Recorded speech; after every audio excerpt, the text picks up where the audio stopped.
এখন থেকে ইউটিউবের 2 দিন আগে আমাদের স্পটিফাই চ্যানেলে অখণ্ড উপন্যাস পেয়ে যাচ্ছ তোমরা। এছাড়াও প্রতি মাসে একটা করে স্পটিফাই এক্সক্লুসিভ গল্প থাকবে, যা কিন্তু ইউটিউবে রিলিজ করবে না। এবং স্পটিফাইয়ে কিন্তু অ্যাডসের সংখ্যা ইউটিউবের তুলনায় কম। তাহলে ফলো করে দাও আমাদের স্পটিফাই চ্যানেলটা এবং সেখানে নির্দ্বিধায় গল্প শোনো। নমস্কার, আমি অনুভব আর তোমরা শুনছো থ্রিলার ল্যান্ড। আমরা আবার হাজির হয়েছি নতুন একটা গল্প সঙ্গে নিয়ে। আজ তোমাদের জন্য থাকছে প্রবাদ প্রতিম সাহিত্যিক শ্রী প্রেমেন্দ্র মিত্রর কলমে মামা বাবু সিরিজের প্রথম উপন্যাস কুহকের দেশে। প্রেমেন্দ্র মিত্র জন্ম 4 সেপ্টেম্বর 1904 সালে কাশীতে। একাধারে সাহিত্যিক ও চিত্র পরিচালক। লিখেছেন সাগর থেকে ফেরা, সূর্য কাঁদলে সোনা, পাঁক, কুয়াশা ইত্যাদি উপন্যাস। সৃষ্টি করেছেন ঘনাদা, ভূত শিকারী মেজকর্তা, মামাবাবু ইত্যাদি জনপ্রিয় চরিত্র। ভূষিত হয়েছেন পদ্মশ্রী, দেশিকোত্তম ও সাহিত্য আকাদেমি পুরস্কারে। 1988 সালের 3রা মে তিনি শেষ নিঃশ্বাস ত্যাগ করেন। আজকের গল্পটা আমরা নিয়েছি দেশ পাবলিশিং থেকে প্রকাশিত লেখকের মামাবাবু সমগ্র বইটি থেকে। বইটা সংগ্রহ করবার লিঙ্ক দেওয়া রইল ডেসক্রিপশন বক্সে, চেক আউট করতে ভুলো না। আজকের উপন্যাসটাকে আমরা বিভক্ত করছি মোট 2 পর্বে। এখন তোমরা শুনবে প্রথম পর্ব। তাহলে চলো আর দেরি না করে শুরু করা যাক আমাদের আজকের উপস্থাপনা শ্রী প্রেমেন্দ্র মিত্রর কলমে মামাবাবুর প্রথম অ্যাডভেঞ্চার কুহকের দেশে।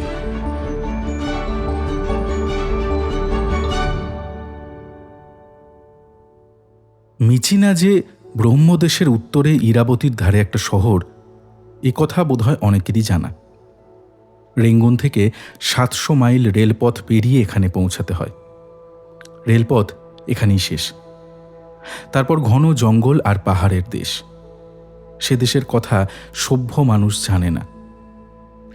এত দেশ থাকতে এই মিচিনায় কেন যে আমার মামাবাবু চাকরি নিয়ে এসে বসেছিলেন, তা তার অন্যান্য অনেক ব্যাপারের মতোই বোঝা কঠিন। মামাবাবু দেখতে নাদুস নুদুস নিরীহ চেহারার লোক। কথাবার্তায়, আচার ব্যবহারে কোথাও তার এমন কোনো লক্ষণ নেই যার দ্বারা মনে হতে পারে তিনি অসাধারণ কিছু করতে পারেন। মনে হয় সাধারণ কলেজের প্রফেসর বা অফিসের বড়বাবু হলেই বোধ হয় তাকে বেশি মানাত। ছোটবেলায় তার থেকে এরকম আশাই সবাই করেছিল। পড়াশোনায় তিনি ভালো ছিলেন, সবাই ভেবেছিল বড় হয়ে একটা আরামের কাজই তিনি বেছে নেবেন। কিন্তু তার বদলে সবাইকে অবাক করে দিয়ে মামাবাবু গেলেন মাইনিং পড়তে। সসম্মানে মাইনিং পাশ করে এসে দেশে চাকরি পাবার সুবিধে থাকতেও তিনি গেলেন বর্মার জঙ্গলে প্রসপেক্টর হয়ে। তাঁর চেহারা বিলেত ঘুরে এসেও তেমনি নাদুস নুদুস ভদ্রলোকের মতো ছিল তখন।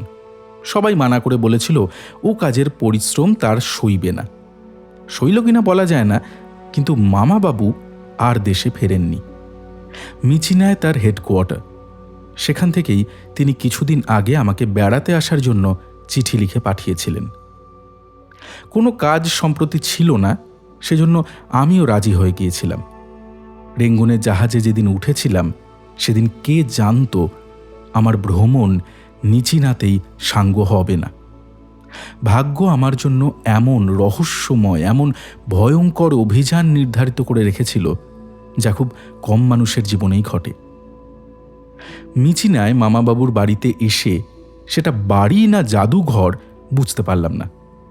মামাবাবু শুধু খনিজ বিদ্যাতেই তন্ময় নন, আরও অনেক কিছু নিয়ে তিনি মাথা ঘামান। উত্তর ব্রহ্মের পাথরের মূর্তি, কাঠের কাজ থেকে শুরু করে সেখানকার নানা জন্তু, জানোয়ার, কীট পতঙ্গ সব কিছুরই নমুনা তিনি বাড়িতে সংগ্রহ করে রেখেছেন। দিন রাত সেই সব নিয়েই তিনি মেতে থাকেন। মাথায় সামান্য টাক পড়া ছাড়া মামাবাবুর চেহারায় কিন্তু কিছুই পরিবর্তন হয়নি। প্রকৃতিরও নয়, তাকে দেখলে সবারই মনে একটু আগলাবার প্রবৃত্তি হয়। অসহায় ছেলে মানুষকে যেমন করে আগলাতে মন চায় তেমনি। মিচিনায় গিয়ে প্রথম কয়েকদিন বেশ শান্তভাবেই কাটল। মামাবাবুকে দেখে মনে হলো যৌবনে যাই থাকুন, বয়স হওয়ার সঙ্গে সঙ্গে তিনি বেশ শান্ত হয়ে গেছেন। পড়াশোনা নিয়েই মেতে থাকেন। অন্যদিকে বেশি নড়াচড়ার আর উৎসাহ নেই। উৎসাহ থাকবেই বা কোথা থেকে? অভ্যেস তিনি খুব খারাপ করে ফেলেছেন, প্রায় নিষ্কর্মা বাঙালি জমিদারের মতোই। দুপুরবেলা খেয়ে দিয়ে তোফা একটা ঘুম না দিলে তার চলে না। রাত্রে রোজ ০.৫ ঘন্টা টাক চাকরকে দিয়ে ভালো করে পা টেপানো তার চাই। এছাড়া খাওয়া দাওয়ার বাবুয়ানির তো কথাই নেই। এরকম লোক কি আর নড়তে চড়তে পারে বেশি? বুঝলাম ছোটবেলায় যারা তাকে আয়েশি ভেবেছিল তারা নেহাত ভুল করেনি। দিন কতক একটু জ্বলে উঠেই তিনি আবার নিভে গেছেন।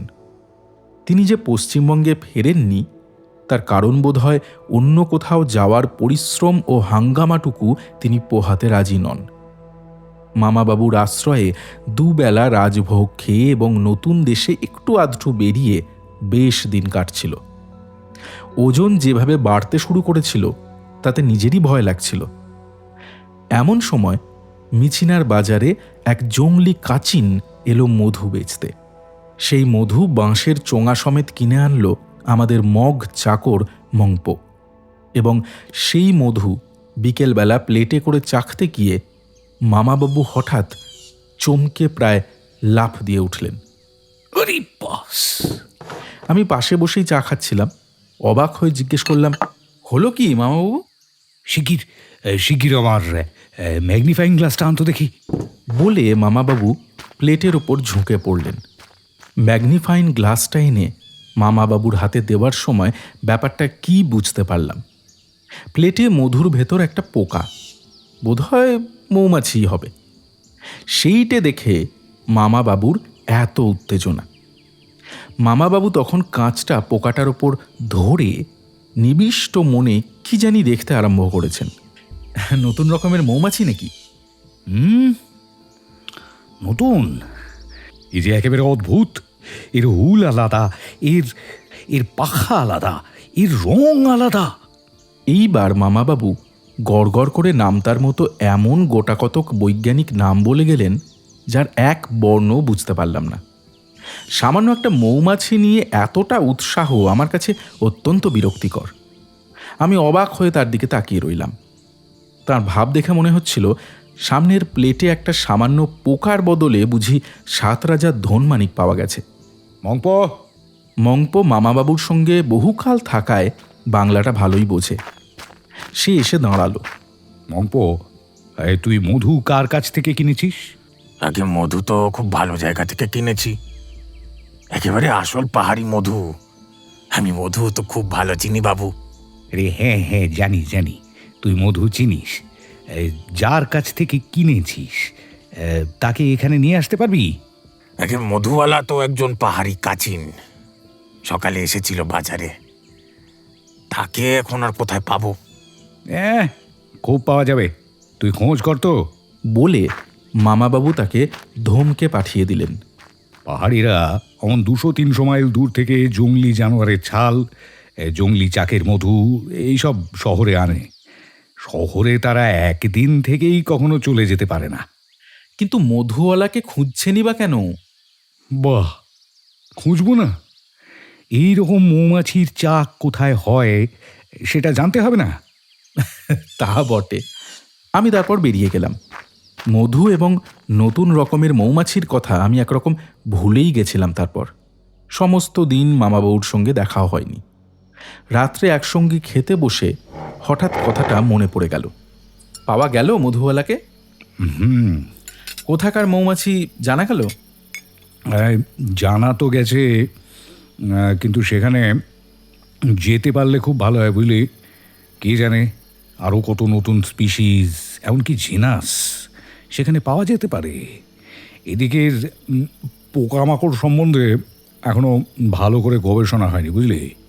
সত্যিকারের এন্টোমোলজিক্যাল এক্সপিডিশন হয়নি একটাও। তাহলে চলুন না যাই। তাই তো ভাবছি। জায়গাটা কোথায়, কত দূর?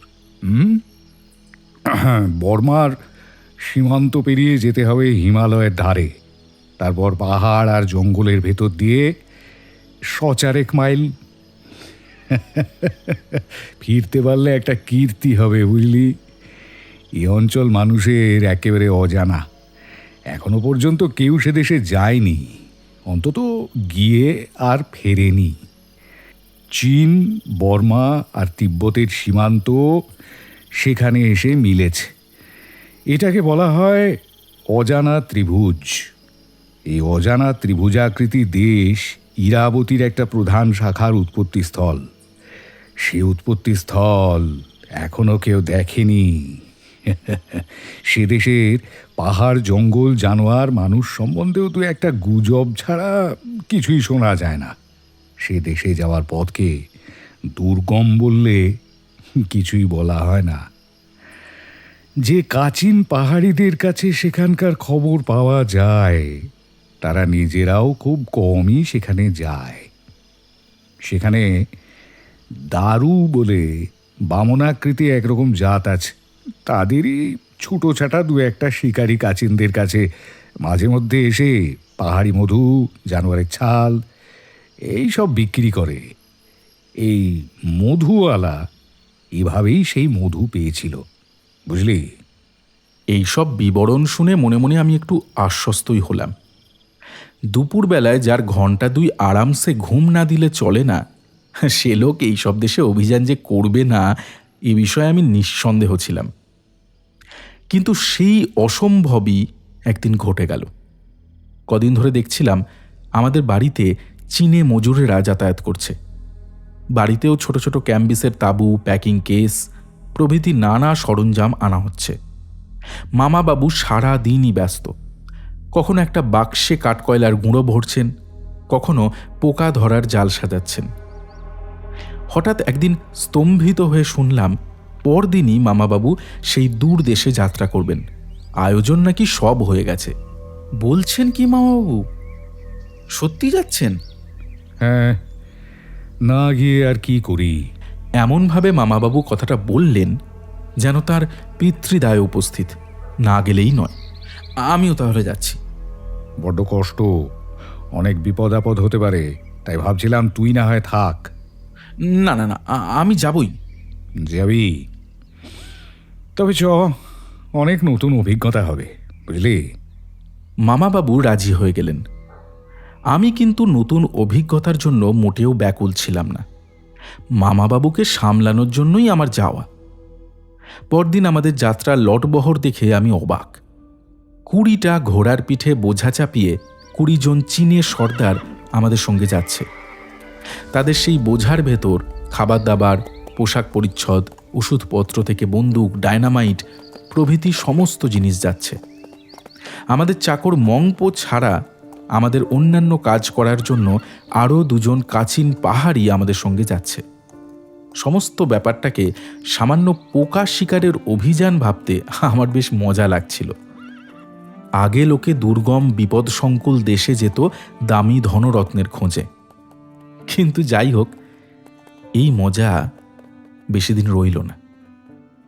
আমাদের এই অভিযান যে পোকা শিকারের চেয়ে অনেক বেশি কিছুর, তার পরিচয় শিগগিরই পেয়ে গেলাম।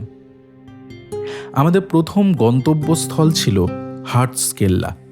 এই কেল্লা মিচিনা থেকে প্রায় 220 মাইল দূরে। এই পথটুকু একরকম সুগমই বলা যেতে পারে। ঘোড়ার পিঠেও যাওয়া যায়। দুধারে বন জঙ্গল, তারই ভেতর দিয়ে মানুষের এবং ঘোড়ার পায়ে মাড়ানো সংকীর্ণ পথ। এই পথ দিয়েই 3 দিন গিয়ে আমরা ইরাবতীর 2 শাখার সঙ্গমস্থল পেলাম। তারপরই পাহাড় আরম্ভ। এখান থেকেই পথ একটু একটু করে দুর্গম হতে শুরু করেছে। 4 দিনের দিন আমাদের তাঁবু পড়ল ইরাবতীর পশ্চিম শাখার ধারে একটা ছোট পাহাড়ের উপত্যকায়। এটাই কাচিনদের দেশ। দূরে দূরে জঙ্গলের ভেতর থেকে কাচিনদের ছোট ছোট ঘরের চাল উঁকি দিচ্ছে। কিন্তু গ্রামের সংখ্যা বেশি নয়, জঙ্গলই এখানে প্রধান। কাচিনরা বর্মার এই সীমান্ত প্রদেশের এক দুর্ধর্ষ জাত। কিছুদিন আগে পর্যন্ত এদের আশেপাশের সকলকে সন্ত্রস্ত হয়ে থাকতে হতো। তখন এরা প্রায়ই আশেপাশের দেশ থেকে বন্দীদের কৃতদাস করে আনত। একেবারে ঠান্ডা এরা নয়। এদেশে বাঘের উপদ্রব বেশি বলে আমাদের তাঁবু এবং অশ্বারোহী বাহিনীকে সারা রাত ভালো করে পাহারা দেবার ব্যবস্থা করা হয়েছিল। কিন্তু তা সত্ত্বেও হঠাৎ মাঝরাত্রে ভয়ঙ্কর বাঘের গর্জন এবং মানুষের চিৎকার শুনে সভয়ে জেগে উঠলাম। দেখলাম মামাবাবু আমার আগেই হাতে বন্দুক নিয়ে তাঁবুর দরজায় দাঁড়িয়েছেন। আমি তাড়াতাড়ি আমার বন্দুক নিয়ে তার পাশে গিয়ে দাঁড়ালাম। বাইরে বেশ কনকনে ঠান্ডা, অন্ধকার এমন গাঢ় যে চোখ খুলে থাকা না থাকা সমান মনে হয়। তারই ভেতর আমরা কান খাড়া করে খানিক অপেক্ষা করলাম। কিন্তু আশ্চর্য, গোলমাল এবং গর্জন একবার উঠেই যেন একেবারে থেমে গেছে। জঙ্গলের গাঢ় নিস্তব্ধতা চারিদিকে। আমাদের সামনের তাঁবুতেই মংপো এবং আমাদের আর দুজন চাকর শোয়। তাদেরও কোনো সাড়া শব্দ নেই। তারা কি এমন অঘোরে ঘুমাচ্ছে যে এই ভয়ঙ্কর শব্দ শুনতে পায়নি? তাদের একজনের তো জেগে পাহারা দেওয়ার কথা। কিছুই বুঝতে পারছিলাম না। অত্যন্ত বিপজ্জনক হলেও মামাবাবু এবার টর্চ জেলে সামনের দিকে এগিয়ে গেলেন। বাধ্য হয়ে আমিও তার সঙ্গে গেলাম। প্রথমে আমরা ঢুকলাম মংপোদের তাঁবুতে, তাদের জাগাবার জন্য। কিন্তু সেখানে গিয়ে যা দেখলাম তাতে বিস্ময়ের সীমা থাকল না। তাঁবুর ভেতর মংপো এবং আমাদের কাছিন দুজন চাকরের কারোরই পাত্তা নেই। তাদের বিছানা পাতা রয়েছে, তাঁবুর জিনিসপত্র সব অটুট, শুধু তারাই নেই। আমাদের চীনে অনুচররা পাহাড়ের একটু নিচে তাদের আস্তানা গেড়েছিল। তারা তাঁবু টাবু ধারই ধারে না। অতি বড় শীতেও ঘোড়ার লোমের কম্বল মুড়ি দিয়ে অনায়াসে বাইরে শুয়ে রাত কাটায়। মামাবাবু এবার তাদের সর্দারের নাম ধরে চিৎকার করলেন। নিস্তব্ধ রাত্রে সে চিৎকার চারধারের পাহাড়ে অদ্ভুত প্রতিধ্বনি তুলল। তবুও কারুর সাড়া পাওয়া গেল না। মামাবাবু ফাঁকা বন্দুকের আওয়াজ করলেন। সেই নিস্তব্ধ অন্ধকার রাত্রে চারধারের পাহাড়ে অদ্ভুতভাবে প্রতিধ্বনিত হয়ে সে শব্দ আমাদেরই যেন চমকে দিল। মনে হলো একটা নয়, আমাদেরই বন্দুকের সঙ্গে যেন দূরে আরো অনেক বন্দুক গর্জন করে উঠল। ফাঁকা বন্দুকের আওয়াজের ফলও হলো অদ্ভুত। প্রতিধ্বনিটা ধীরে ধীরে পাহাড়ে ধাক্কা খেয়ে মিলিয়ে যেতে না যেতেই আমাদের চীনা ঘোড়সওয়ার দলের গোলমাল শোনা গেল। আমরা টর্চ জেলে তাদের দিকে এগিয়ে যেতে যেতে দেখলাম বন্দুকের শব্দে ভীত হয়ে তারাও কয়েকজন খোঁজ করতে আসছে। তাদের মধ্যে দলের সর্দার লি সিনো আছে। এত ডাকাডাকিতেও সাড়া দাওনি কেন লেসেন? সারাদিনের পরিশ্রমের পর গভীরভাবে ঘুমিয়ে পড়েছিলাম সাব। সে কি, তোমরা বাঘের গর্জন শুনতে পাওনি? বাঘের গর্জন কোথায়? মামাবাবু ও আমি হতবম্ব হয়ে মুখ চাওয়াচাই করলাম। কোনো বাঘের গর্জন তো কোথাও হয়নি। তাহলে তো আমরা নিশ্চয়ই শুনতে পেতাম।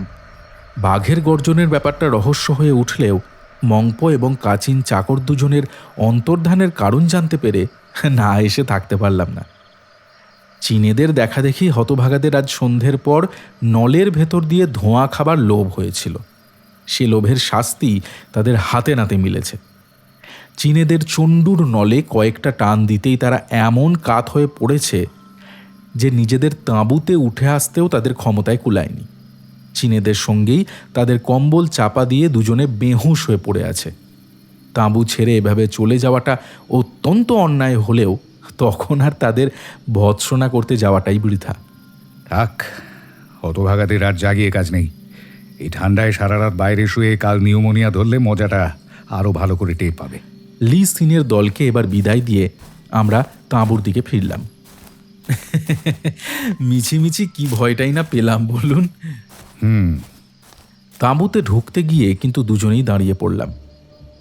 বেরোনোর সময় যে আমরা তাঁবুর কাপড়ের দরজা আটকে রেখে এসেছিলাম একথা আমাদের স্পষ্ট মনে আছে, কিন্তু এখন দেখা গেল তাঁবুর দরজা খোলা।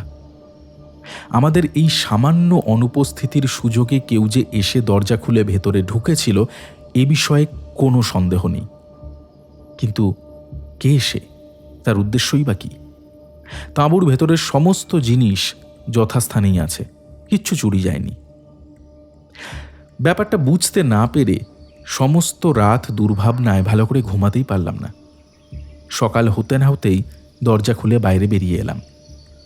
চারদিকে ঘন কুয়াশা, জঙ্গলের গাছগুলো থেকে বৃষ্টির ফোঁটার মতো টপ টপ করে শিশির পড়ছে।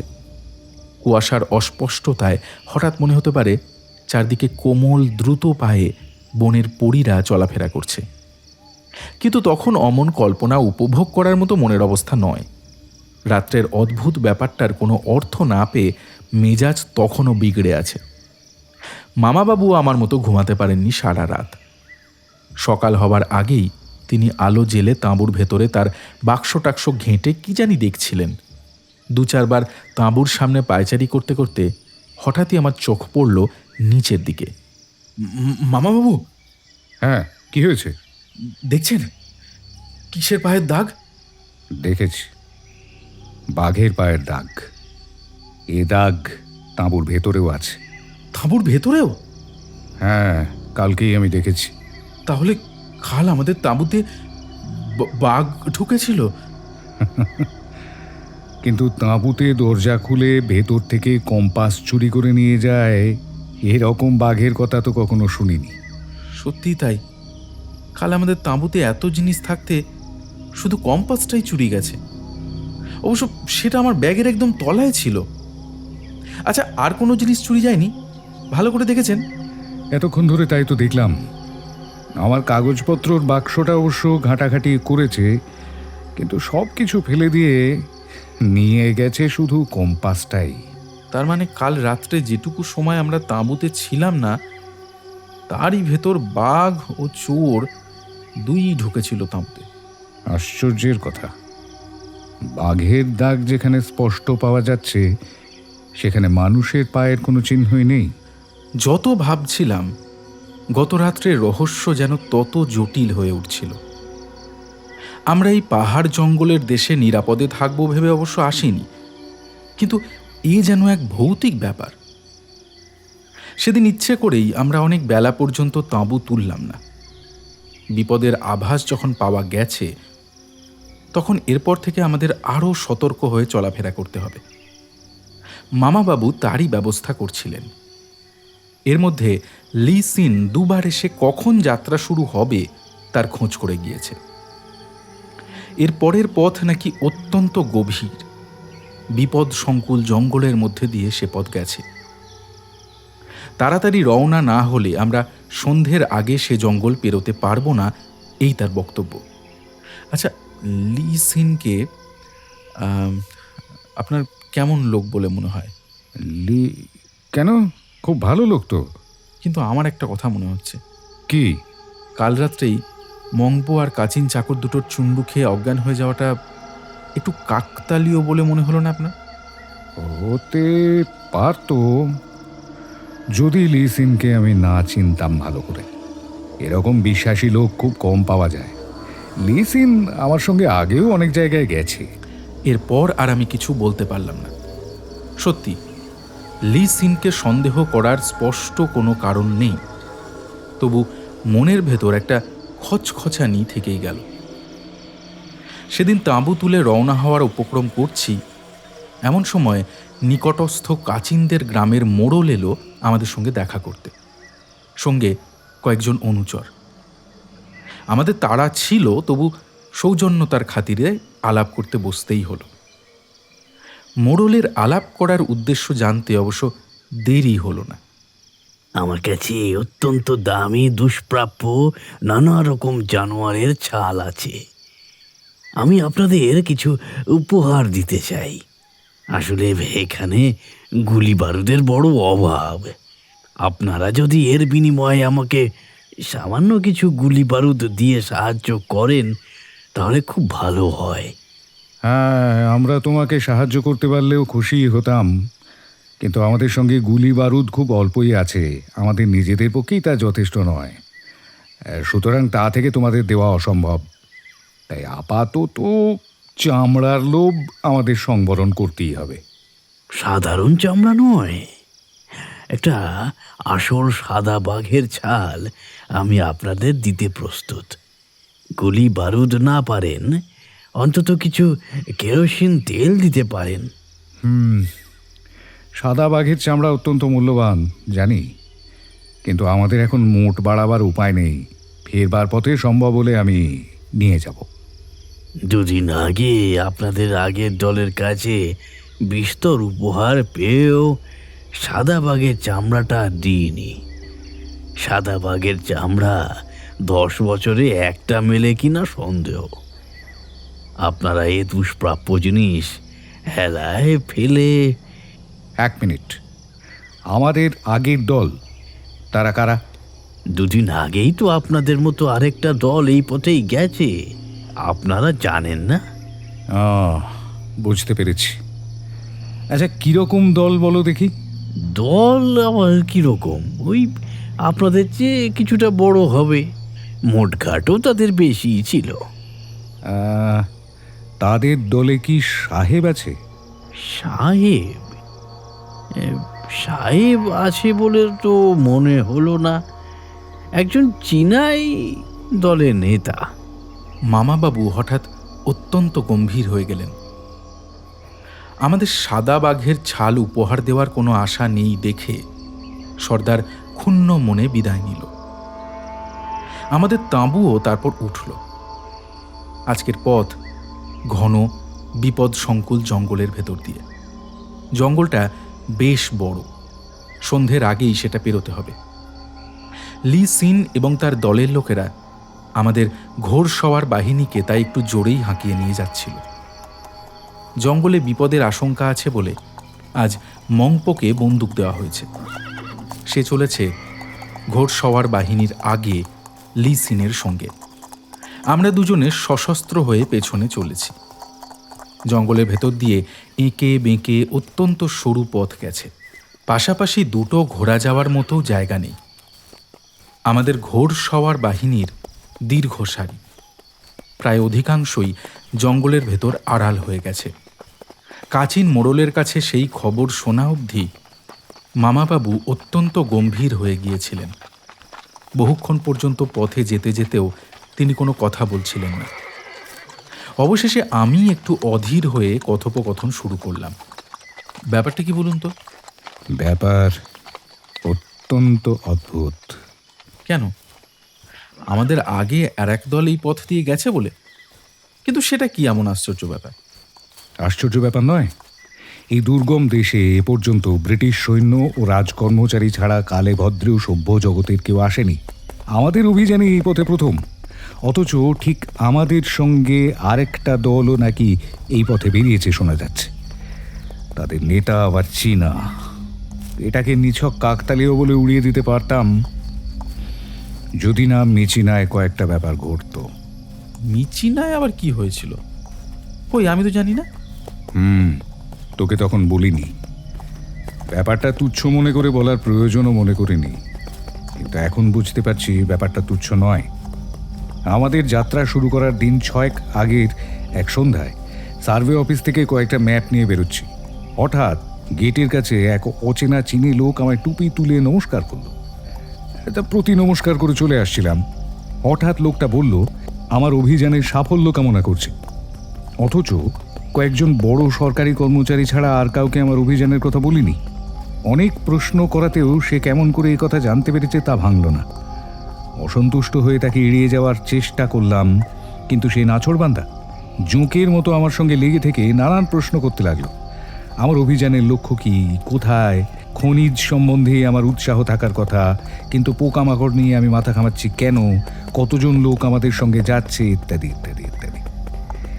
একজন চীনার এ বিষয়ে এত কৌতূহল একটু অস্বাভাবিক ঠেকলেও তখন আর এই নিয়ে মাথা ঘামায়নি। সত্যি আমাদের অভিযান নিয়ে গোপন করার তো কিছু নেই। যদি কেউ সে সম্বন্ধে জানতে চায় জানুক না। লোকটা বাড়ির কাছাকাছি এসে বিদায় নেওয়ার পর আমি কিছুক্ষণের মধ্যেই তার কথা ভুলে গেছিলাম। লোকটার সঙ্গে তারপর আর দেখাও হয়নি। কিন্তু তারপর আর একটা ব্যাপার ঘটে, যার সঙ্গে চীনার সংস্রব তখন অনুমান করতে না পারলেও এখন পারছি। আমাদের যাত্রা শুরু করার 2 দিন আগে একটা উড়ো চিঠি আমার নামে আসে। চিঠিটা ইংরেজিতে টাইপ করা, কোনো নাম নেই, কোনো সম্ভাষণ নেই, শুধু একধারে নীল কালিতে একটা ছবি আঁকা। ছবিটা অদ্ভুত বলেই মনে আছে। একটা বাদুড়ের দেহে এক সুন্দরী মেয়ের মুখ বসানো, চিঠিটাতে একরকম ভয় দেখিয়ে আমায় এই অভিযানে যেতে বারণ করা হয়। এও বলা হয় যে যদি নেহাতি যেতে চাই তাহলে অন্তত আরেকটা বছর যেন অপেক্ষা করে যাই। সত্যি কথা বলতে কি, এই চিঠি কোনো বন্ধুর মশকরা ভেবে উড়িয়ে দিয়েছিলাম। দু একজন বন্ধু তো আমার এরকম বিপদসংকুল জায়গায় যাওয়ার বিপক্ষে ছিলেন, ভেবেছিলাম তারাই হয়তো এই চিঠি লিখেছেন। কিন্তু এসবের মানে কি? কারাই বা এসব করছে? সেটা বুঝতে পারছি না বলেই তো আরো অদ্ভুত লাগছে। আমরা নিরীহ সাধারণ লোক চলেছি সামান্য পোকামাকড়ের খোঁজে। খাঁটি বৈজ্ঞানিকদের ছাড়া আর কারো আমাদের উপর নজর রাখার কথাই নয়। তাই আমাদের বিরুদ্ধে এরকম ষড়যন্ত্র করে কার কি স্বার্থ থাকতে পারে কিছুই ভেবে পাচ্ছি না। তাছাড়া আমরা যে সময়ে যে পথে বেরিয়েছি ঠিক সেই সময়েই সেই পথে আরেকটা চীনে দলের যাতায়াত। অত্যন্ত রহস্যজনক। মামাবাবু আরও কি যেন বলতে যাচ্ছিলেন, কিন্তু তার মুখের কথা মুখেই রয়ে গেল। পরস্পরের সঙ্গে কথাবার্তা বলার জন্য আমরা এতক্ষণ খুব ধীরে ধীরে ঘোড়া চালাচ্ছিলাম। ঘন জঙ্গলের সংকীর্ণ পথে আমাদের ঘোড়সওয়ার বাহিনী যে একেবারে দৃষ্টির আড়াল হয়ে গেছে তা এতক্ষণ লক্ষ্য করিনি। হঠাৎ সামনের দিক থেকে, জঙ্গলের ভিতর থেকে বাঘের গর্জন এবং মানুষের আর্তনাদ শুনে শিউরে উঠলাম। এখানে জঙ্গল এমন ঘন ও ওপর দিকে লতায় পাতায় এমন আচ্ছন্ন যে দিনের বেলায় সবই আবছা দেখায়। সেই অস্পষ্ট আলোয় সংকীর্ণ পথে ঘোড়া যত দূর সম্ভব জোরে চালিয়েও আমাদের ঘটনাস্থলে পৌঁছাতে বেশ দেরি হয়ে গেল। লি সিন দেখলাম আমাদের আগেই সেখানে উপস্থিত হয়েছে। অন্যান্য চীনারাও চারিদিকে ভিড় করে দাঁড়িয়ে আছে। আমরা যেতেই ভিড় সরে গেল। এইবার দেখতে পেলাম সংকীর্ণ পথের ধারে একটা ঝোপের পাশে নরম কাদা ও রক্তে মাখামাখি হয়ে আমাদের একজন চীনা চালকের দেহ পড়ে রয়েছে। লোকটার মুখে কান থেকে নাক পর্যন্ত একটা দগদগে ক্ষত, আর তা থেকে প্রচুর রক্ত পড়ছে। তার গায়েও নানান জায়গায় আঁচড়ের দাগ। তখনও লোকটা একেবারে মারা যায়নি। লি সিন তাকে কাত করে একটু তুলে ধরে মুখে চোখে জল দিচ্ছিল। আমরা নিচু হয়ে তার পাশে বসতেই আমাদের দিকে ব্যাকুলভাবে চেয়ে এসে কি যেন একটা বলার চেষ্টা করল। তার ঠোঁট দুটো কাঁপছিল, কিন্তু তার জীবনী শক্তি ততক্ষণে ফুরিয়ে এসেছে। অস্পষ্টভাবে একটা কথা উচ্চারণ করেই সে একেবারে নেতিয়ে পড়ল। মামাবাবুর প্রশ্নে লি সিন সবটা খুলে বলল। আপনাদের মতো আমিও বাঘের গর্জন আর মানুষের আর্তনাদ শুনে পিছনে ফিরে আসি। তারপরই এই ব্যাপারটা দেখতে পাই। এখানে পথ ছোট বলে সবাই একটু ছাড়াছাড়িভাবেই যাচ্ছিলাম। এই লোকটা একটু একলা পড়ে গিয়েছিল বোধহয়, কারণ বাঘের গর্জন আর তার আর্তনাদ শুনলেও এই লোকটার পিছনের বা সামনের কোনো চালক বাঘ দেখতে পায়নি। চোখের নিমেষেই সবটা ঘটে। কাছের লোকেরা এসে শুধু লোকটাকে এই অবস্থায় পড়ে থাকতে দেখতে পায়। মামাবাবু লি সিনের কথা শুনতে শুনতে নিচের দিকে কি যেন দেখছিলেন। নিচের নরম মাটিতে বাঘের পায়ের দাগ আমি আগেই দেখতে পেয়েছিলাম। বাঘের পায়ের স্পষ্ট চিহ্ন তো রয়েছে। তারপর মামাবাবু যা করলেন তাতে আমরা সবাই অবাক হয়ে গেলাম। মাটির ওপর হঠাৎ নিচু হয়ে পকেট থেকে একটা মাপার ফিতে বের করে তিনি বাঘের দুটো পায়ের দাগের মধ্যের ব্যবধানটা মাপলেন। 2-3টে দাগের তফাৎ মেপে দেখে মামাবাবু উঠে দাঁড়ালেন। আচ্ছা, এই মৃত লোকটার ঘোড়া ঠিক আছে? না, বাঘের ভয়ই বোধহয় সে বনের ভেতর পালিয়েছে। তার আর কোনো পাত্তা নেই। হ্যাঁ, আমিও তাই ভেবেছিলাম। যাই হোক, আমাদের দেরি করার সময় নেই। এই লোকটার মৃতদেহ তুলে নিয়ে তাড়াতাড়ি এই জঙ্গল পেরোবার ব্যবস্থা করো। এই ঘন জঙ্গলে এর ঘোড়াটা এখনো বেশি দূর যেতে পারেনি, এটা আমার মনে হয়। একটু খোঁজ করলে তাকে পেতে পারি। যদি নেহাতি সেটা বাঘের হাতে না পড়ে থাকে, অন্তত আমাদের দামি জিনিসপত্রগুলো তো উদ্ধার হবে। আমার কিন্তু তা মনে হয় না। জিনিসগুলো পাওয়ার আর আশা নেই। তোমরা এগিয়ে চলো। কেন? পাওয়ার আশা নেই কেন? কেন নেই? যে চীনে সর্দার মারা গেল তার জিম্মায় কি ছিল দেখেছিলি? আমার সার্ভে করার যন্ত্রপাতির বাক্স। পোকা শিকারে বেরিয়ে কাজে লাগতে পারে ভেবেই সঙ্গে নিয়েছিলাম। এই যন্ত্রপাতি ফিরে পাওয়ার নয়। ঘোড়ায় চেপে খানিকক্ষণ এগোলাম আমরা। এই বাঘের উপদ্রবটা বেশ অদ্ভুত না? উপদ্রব হলেই দেখছি কিছু না কিছু চুরি যাচ্ছে। বাঘের পায়ের ছাপ যেখানে পড়েছে সেখানটা ভালো করে লক্ষ্য করেছিলি? হ্যাঁ, দেখেছি তো, টাটকা পায়ের দাগ। কিছু দেখিসনি। দেখলে বুঝতে পারতিস ও বাঘের পায়ের দাগই নয়, হতে পারে না। বাঘের পায়ের দাগ নয়? যে বাঘের থাবা অত বড় তার ওজন কমপক্ষে কত হওয়া উচিত জানিস? অন্তত 250 কেজি। অত ভারী বাঘের পায়ের দাগ নরম কাদাতে আরো গভীরভাবে পড়া উচিত। তাছাড়া বাঘ কি কখনো দুপায়ে হাঁটে? দুপায়ে হাঁটার খবর আবার কোত্থেকে পেলেন? মেপে। বাঘের মতো 4 পেয়ে জানোয়ারের আগু পিছু পায়ের দাগের মধ্যে ব্যবধান, আর দুপায়ে যে হাঁটে তার দাগের ব্যবধান তো আলাদা। তবে কি হ্যাঁ হ্যাঁ হ্যাঁ, আমাদের তাঁবুতে ঢুকে যে কম্পাস চুরি করেছে আর আজ আমাদের চীনে সর্দারকে যে মেরেছে, সে আর যাই হোক বাঘ নয়, তার পা দুটোই। মামাবাবুকে আরও কিছু প্রশ্ন করতে যাচ্ছিলাম, এমন সময় পেছনে পায়ের দ্রুত শব্দ পেলাম। ফিরে দেখি লি সিন দ্রুত বেগে আমাদের দিকে ছুটে আসছে। ব্যাপার কি বুঝতে না পেরে আমরা ঘোড়া দাঁড় করালাম। লি সিন হাঁপাতে হাঁপাতে আমাদের কাছে এসে পৌঁছালো। ব্যাপার কি লিসিন? লি সিন ডান হাতটা এবার উঁচু করে ধরল। তার হাতে খেলনা ছোড়ার মতো একটা অস্ত্র, কিন্তু সেই অস্ত্রের ধারালো ফলাটা জমাট রক্তে তখনও লাল। ওই চালকের দেহটা বয়ে আনবার জন্য সেটা তোলার সময় দেখি তার পিঠে এটা গাঁথা, কিন্তু বাঘের হাতে যে মরেছে তার পিঠে এরকম অস্ত্র বিঁধে থাকার মানে বুঝলাম না বাবু, তাই আপনাকে ডাক দিলাম। মামাবাবু সাবধানে লি সিনের হাত থেকে খুদে ছোড়াটা তুলে নিলেন। যাক, এবার চরম প্রমাণ পাওয়া গেল। দেখলি তো?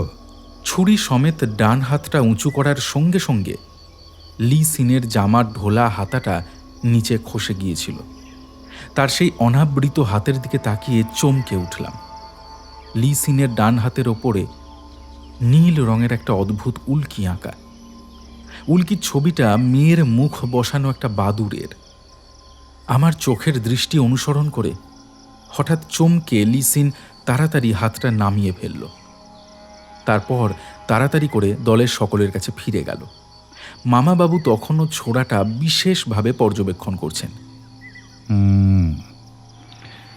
ছোড়াটা সাধারণ বর্মি ছোড়া নয়। এরকম বাঁটের কারুকার্য বর্মার কোথাও হয় না বলেই জানি। লিসিনের হাতে যা দেখেছি তার কথা মামাবাবুকে বলবো কি না সেটা ঠিক করতেই আমি তখন হিমশিম খাচ্ছি। ভাবলাম কথাটা আপাতত চেপে যাওয়াই ভালো। মামাবাবুর লিসিনের ওপর অগাধ বিশ্বাস। লিসিন সম্পর্কে আমার সন্দেহ যে অমূলক নয় তার আরও প্রমাণ যতদিন না পাচ্ছি ততদিন তাকে জানাবো না।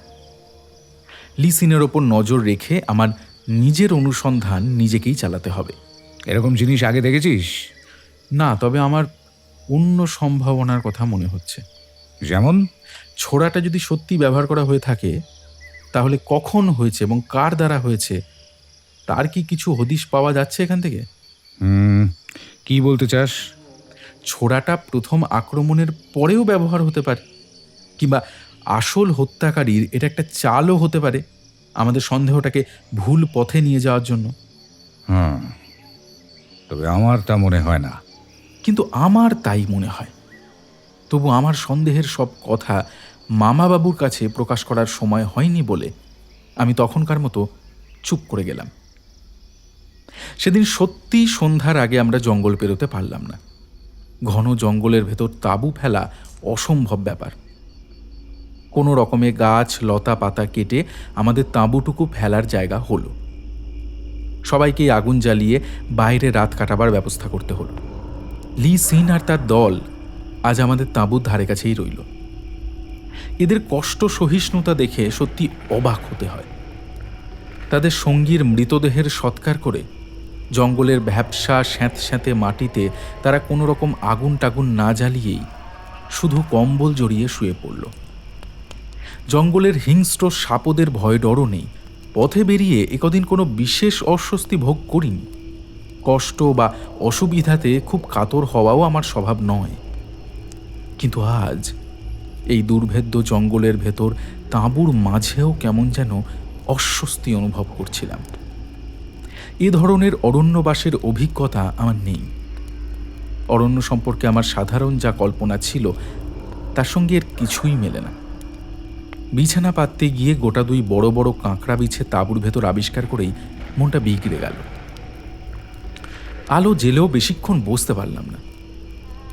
জঙ্গলের অসংখ্য বিদঘুটে চেহারার পোকা সে আলোর নিমন্ত্রণে আমাদের বিরুদ্ধে অভিযান চালালো। এমন আলো তাদের চতুর্দশ পুরুষের জীবনেও তারা নিশ্চয়ই দেখেনি।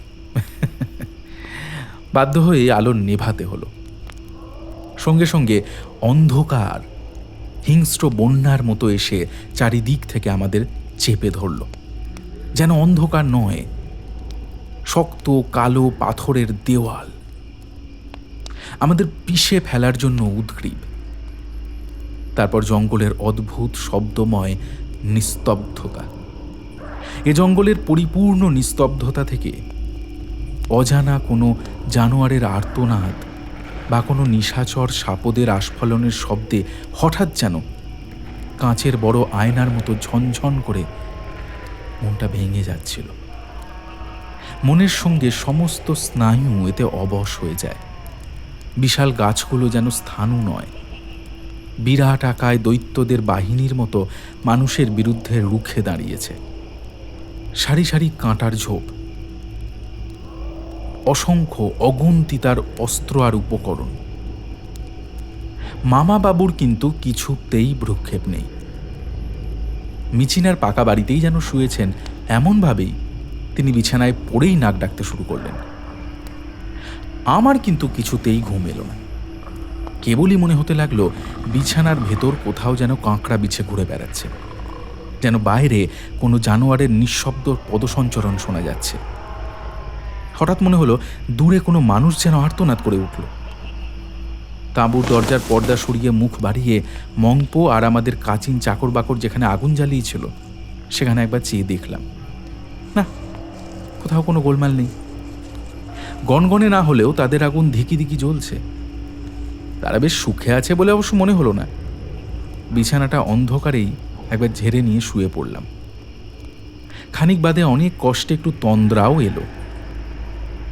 কতক্ষণ ঘুমিয়েছিলাম জানি না, আচমকা অদ্ভুত এক শব্দে ঘুমটা ভেঙে গেল।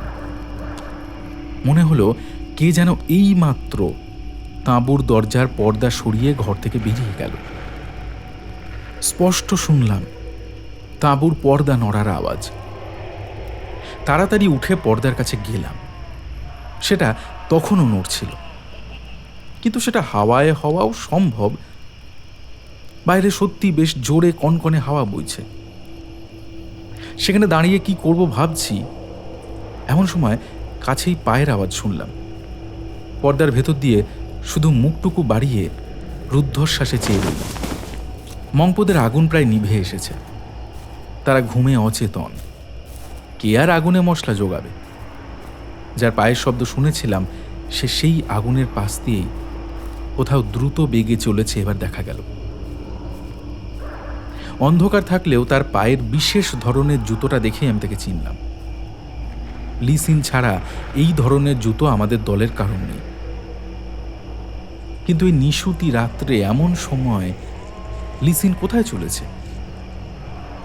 কোমরবন্ধে পিস্তল ছিল। শুধু বিছানা থেকে টর্চটা তুলে নিয়ে আমি আর দ্বিধা না করে তাকে অনুসরণ করলাম। অনুসরণ করা বেশ কঠিন কাজ। একে দারুণ অন্ধকার, তাই জঙ্গলের পথ। প্রতিটা পদে পদে লতা পাতার বাধা। নিচের শুকনো পাতা মড়মড় করে উঠলেই মনে হয় এই বুঝি ধরা পড়ে গেলাম।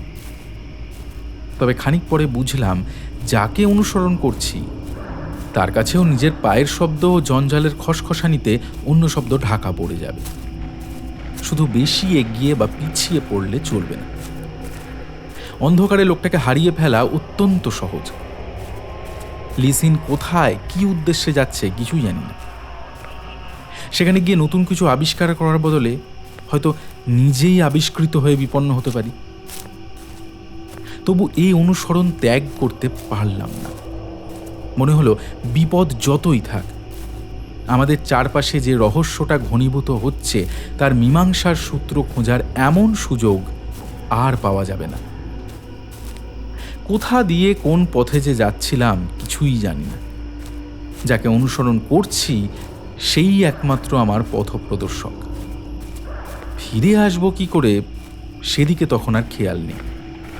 শুধু এক লক্ষ্য নিয়ে চলছিলাম, কিন্তু তাতেও বাধা পড়ল।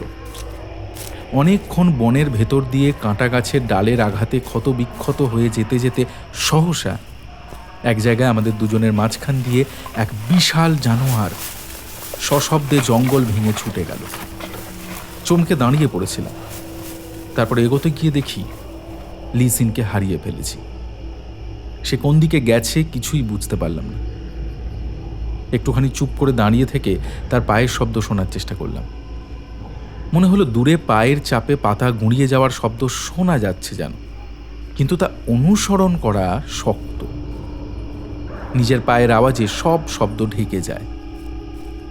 এবার আমি ভয় পেলাম। অনুসরণ ব্যর্থ তো হলোই, ফেরার পথও বন্ধ। সকাল হওয়া পর্যন্ত বেঁচে থাকলেও পথ কি আর খুঁজে ফিরে যেতে পারবো? মামাবাবু তাঁর লোকজন নিয়ে কি আমাকে খুঁজে পাবেন?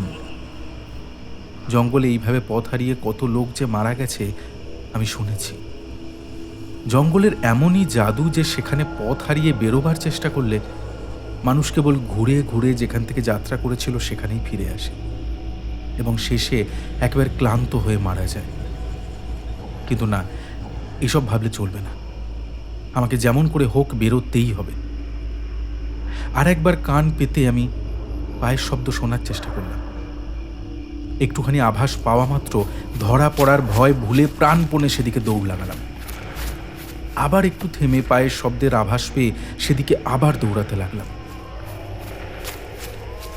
দৌড়াতে দৌড়াতে একটা জিনিস বুঝতে পারছিলাম, যেদিকেই এসে থাকি জঙ্গল যেন অনেকটা ফিকে হয়ে এসেছে বলে মনে হচ্ছে। পদে পদে আর সেরকম বাধা নেই, বড় বড় গাছও নেই। হঠাৎ সমস্ত জঙ্গল আচমকা কেঁপে উঠল বাঘের গর্জনে। খুব কাছ থেকেই পেলাম শব্দটা, কিন্তু আমি টর্চের আলোটা জ্বালার আগেই অন্য এক দিক থেকে আরেকটা টর্চের আলো এসে পড়ল অন্ধকার চিরে। সে আলোয় দেখা গেল এক হাতে শিঙার মতো জিনিস নিয়ে কে একজন সেখানে দাঁড়িয়ে আছে। টর্চের আলো পড়ার পরও সেই শিঙা মুখে তুলে সে একবার ফুঁ দিল। সঙ্গে সঙ্গে এক ভয়ঙ্কর বাঘের গর্জন ভেসে এলো। এবার দ্বিতীয় লোকটা আমার দিকে এগিয়ে এলো। লোকটার উপর টর্চের আলো ফেলতেই চমকে উঠলাম। মামা বাবু! আর শিঙায় ফুঁ দেওয়া ব্যক্তিটি একটা চিনে ম্যান। তুই?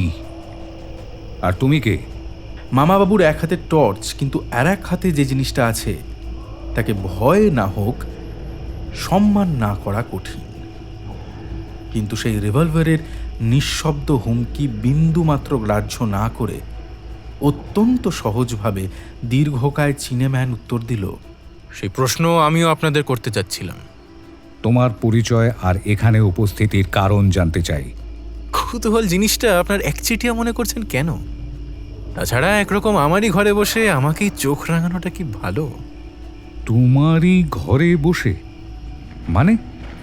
এবার চিনেম্যান উত্তর না দিয়ে হঠাৎ হাত বাড়িয়ে আমার টর্চটা ধরে অপর দিকে ঘুরিয়ে দিল।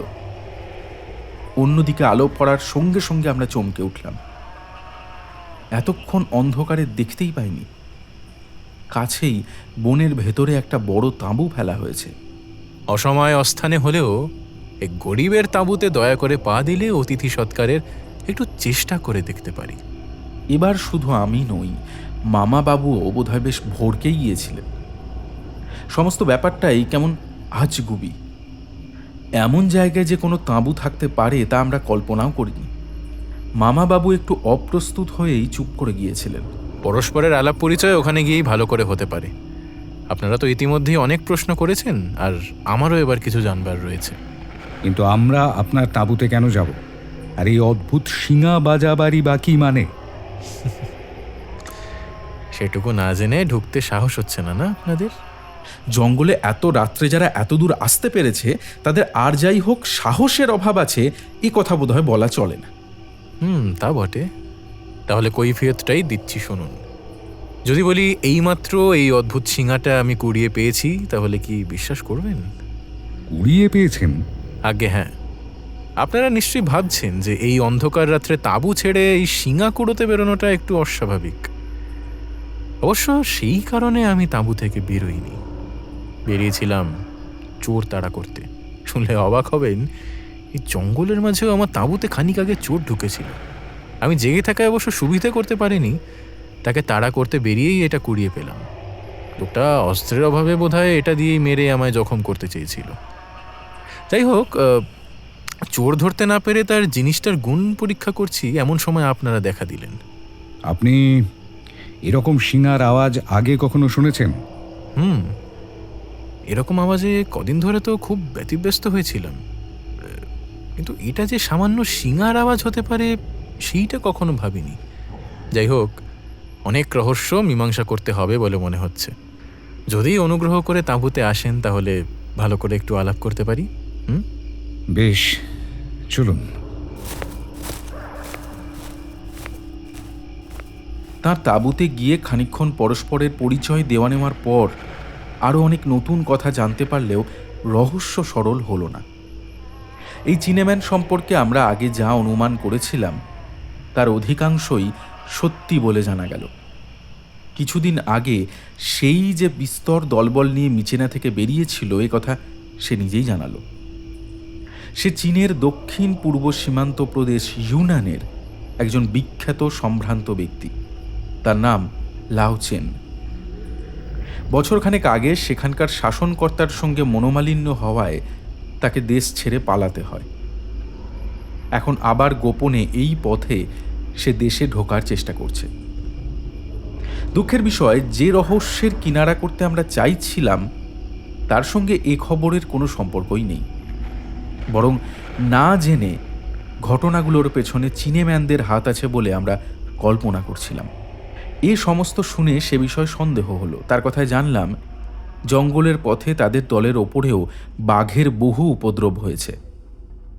লাওচেনের কাছ থেকে বিদায় নিয়ে যখন বেরোলাম তখন সকাল হয়ে গিয়েছে। লাওচেন আমাদের এগিয়ে দেওয়ার জন্য বাইরে বেরিয়ে এসেছিল। আমরা যে সামান্য পোকামাকড়ের খোঁজে এই বিপদ সংকুল দেশে এসেছি এ কথা তাকে তখনও ভালো করে বিশ্বাস করানো যায়নি। সে তখনও বিস্মিতভাবে সেই সম্পর্কেই নানান কথা জিজ্ঞেস করছিল। আশ্চর্য! আপনার আর সব লোকজন কোথায়? আপনার না মস্ত বড় দল? আপনাদের এই কথাটা জানাতে চাইনি। আসলে এবারেও আমার আর দেশে যাওয়া হলো না। কেন? আমার অধিকাংশ লোকজনই গতকাল আমায় ছেড়ে চলে গেছে। কয়েকজন বিশ্বাসী অনুচর ছাড়া তেমন কেউই আমার সঙ্গে আর নেই। তাই কাল রাত্রে আমার তাঁবুতে চোর আসতে সাহস করেছিল। হঠাৎ এরকম ছেড়ে যাবার কারণ? কারণটা আমিও ঠিক বুঝতে পারছি না, তবে তারা যে বিশেষ কিছুর ভয় পেয়েই সরে গেছে সেইটা বুঝেছি। তাদের ইউনান পর্যন্ত যাওয়ার কথা, কিন্তু এই পর্যন্ত এসে তারা কিছুতেই এগোতে রাজি হলো না। মাইনে, বকশিস, কোনো কিছুর লোভ দেখিয়েও তাদের আর রাখতে পারলাম না। আপনারাও কিন্তু সাবধানে থাকবেন। শেষ পর্যন্ত আপনাদের দলে যেন এমন কিছু না হয়। এখনো পর্যন্ত তো হয়নি, কিন্তু ভয়টা কিসের বলে মনে করেন? শুধুই বাঘের উপদ্রব তো নয়, উত্তরের জঙ্গলে দারুরা খেপে গিয়ে বিষের তীর ছুঁড়ে সবাইকে মেরে ফেলেছে, এমন একটা গুজব শুনতে পেলাম। লাউচনের কাছ থেকে বিদায় নিয়ে জঙ্গলের পথে নিজেদের তাঁবুর দিকে যেতে যেতে মামাবাবুর সঙ্গে ব্যাপারটা ভালো করে আলোচনা করে নেওয়ার সময় পেলাম। কি জন্য, কিভাবে আমি অন্ধকার রাত্রে বেরিয়ে পড়েছিলাম সে কাহিনী বলে জিজ্ঞেস করলাম, আপনি এখানে কি করে এলেন? আমাদের তাঁবু থেকে যে লোকটা রাত্রে বেরিয়ে যাওয়ায় তোর ঘুম ভেঙে গিয়েছিল, সেই লোকটা কে বল দেখি? কি জানি। আমি আপনি আপনি অত রাত্রে কেন বেরিয়েছিলেন? লি সিনের ওপর তাহলে আপনারও লক্ষ্য ছিল? না, লি সিনকে আমি দেখিনি। এখন তোর কথায় বুঝতে পারছি আমি যার পিছু নিয়েছিলাম লি সিনের লক্ষ্য সেই ছিল। কিন্তু আমি তো আর কাউকে দেখিনি। তুই কি করে দেখবি? তুই তো লি সিনকেই অনুসরণ করেছিস। সে যার পিছু নিয়েছিল, তোর তাকে দেখতে পাওয়ার কথা নয়। ব্যাপারটা অত্যন্ত ঘোরালো হয়ে দাঁড়িয়েছে, বুঝলি। লি সিন আর আমি দুজনেই একই লোককে অনুসরণ করেও পরস্পরকে দেখতে পাইনি। এদিকে তুই আবার লি সিনেরই পিছু নিয়েছিলি। কিন্তু আপনারা যাকে অনুসরণ করছিলেন সে কি আমাদেরই দলের কেউ? আমার তো তাই বিশ্বাস। কে হতে পারে? তা তো বলা মুশকিল, কিন্তু এই কদিনের সমস্ত রহস্যের মূলে যে সে রয়েছে তাতে সন্দেহ নেই। যেই সিংহা থেকে বাঘের ডাক বেরোয় সেটা তারই কাছে ছিল। তার মানে আমাদের এখান থেকে বেরিয়ে সে লাউচেনের তাঁবুতে চুরি করতে ঢুকেছিল? সেরকমই তো মনে হচ্ছে। কিন্তু অত রাত্রে ঘুমাতে ঘুমাতে আপনি তার সাড়া পেলেন কি করে? আমি ঘুমোইনি, তার জন্য অপেক্ষা করছিলাম শুয়ে শুয়ে। তার মানে আপনি আগে থেকেই জানতেন যে সে যাবে? তাহলে তাকে ধরবার বন্দোবস্ত করেননি কেন? তাহলে তো তার গন্তব্য জানতে পারতাম না। কিন্তু জানতে তো আমরা এমনিও কিছুই পারলাম না। সে তো লাউচেনের তাঁবু থেকেও পালিয়ে গেল। তা বটে। দেখা যাক লি সিন কি খবর দেয়। লি সিনের কাছে কোনো খবর পাবার আশা আমার ছিল না। মামাবাবু যাই বলুন, লি সিনের গতিবিধির আমি অন্যরকম ব্যাখ্যাই করেছিলাম, এবং সে ব্যাখ্যা যে ভুল নয় এই ঘটনার দ্বারা তার খানিকটা প্রমাণও হয়ে গেল। নিজেদের তাঁবুতে গিয়ে কি দেখব সেই ব্যাপারে একটু ভয় পাচ্ছিলাম। লাউচেনের লোকেদের মতো আমাদের বাহকরাও যে আমাদের ফেলে সরে পড়তে পারে এ ভয় হচ্ছিল বটে। তাঁবুতে পৌঁছে অবশ্য দেখা গেল সেরকম কিছু ঘটেনি। খোঁজ নিয়ে জানা গেল আমাদের অনুচরদের সকলেই উপস্থিত, শুধু লি সিন ছাড়া। আপনার লি সিনের তো পাত্তাই নেই মামাবাবু। চোর না ধরে বোধহয় আর ফিরবে না মনে হচ্ছে। তোর কি এখনো লি সিনের ওপর সন্দেহ গেল না? কেমন করে যাবে? সকলেই উপস্থিত, শুধু লি সিনকেই পাওয়া যাচ্ছে না। এর মানে কি? আমাদের দলের যে সাংঘাতিক লোককে কাল অনুসরণ করছিলেন বললেন, সেও তো বোঝাই যাচ্ছে কোনো রকমে দলে ফিরে এসছে। আমাদের দলের ভেতর অমন ভয়ানক লোক কে সেটা তো আগে খুঁজে বের করা দরকার। ঘরশত্রু বিভীষণ নিয়ে নিশ্চিন্তে থাকা তো উচিত নয়। ভাবনা নেই। এখন কিছুদিন আমাদের আর কোনো ভয় নেই। কেন? এমনি মনে হচ্ছে। মামাবাবুর পাগলামিতে বিরক্ত হয়ে আমি এবার চুপ করে গেলাম। মামাবাবুর কথা কিন্তু আশ্চর্যভাবে ফলল। এতদিন যে বিপদ আমাদের অনুসরণ করে আসছিল জাদু মন্ত্রে, তা যেন একেবারে অদৃশ্য হয়ে গেল। হার্টস কেল্লা পর্যন্ত পাহাড়ের সামান্য একটু আধটু জঙ্গলের অসুবিধা ছাড়া আমাদের আর কিছুই ভোগ করতে হলো না। আশ্চর্যের বিষয়, লি সিনের আর পাত্তা পাওয়া যায়নি। ভেবেছিলাম মামাবাবু এবার খুব বিচলিত হবেন। আমার কথায় লি সিন সম্পর্কে তার বিশ্বাস সম্ভবত একটু শিথিল হয়েছিল, অথচ তাঁকে তেমন ব্যাকুল হতে দেখা গেল না। তাছাড়া লাউচেনের সঙ্গ পেয়ে দিনগুলো ভালোই কাটছিল।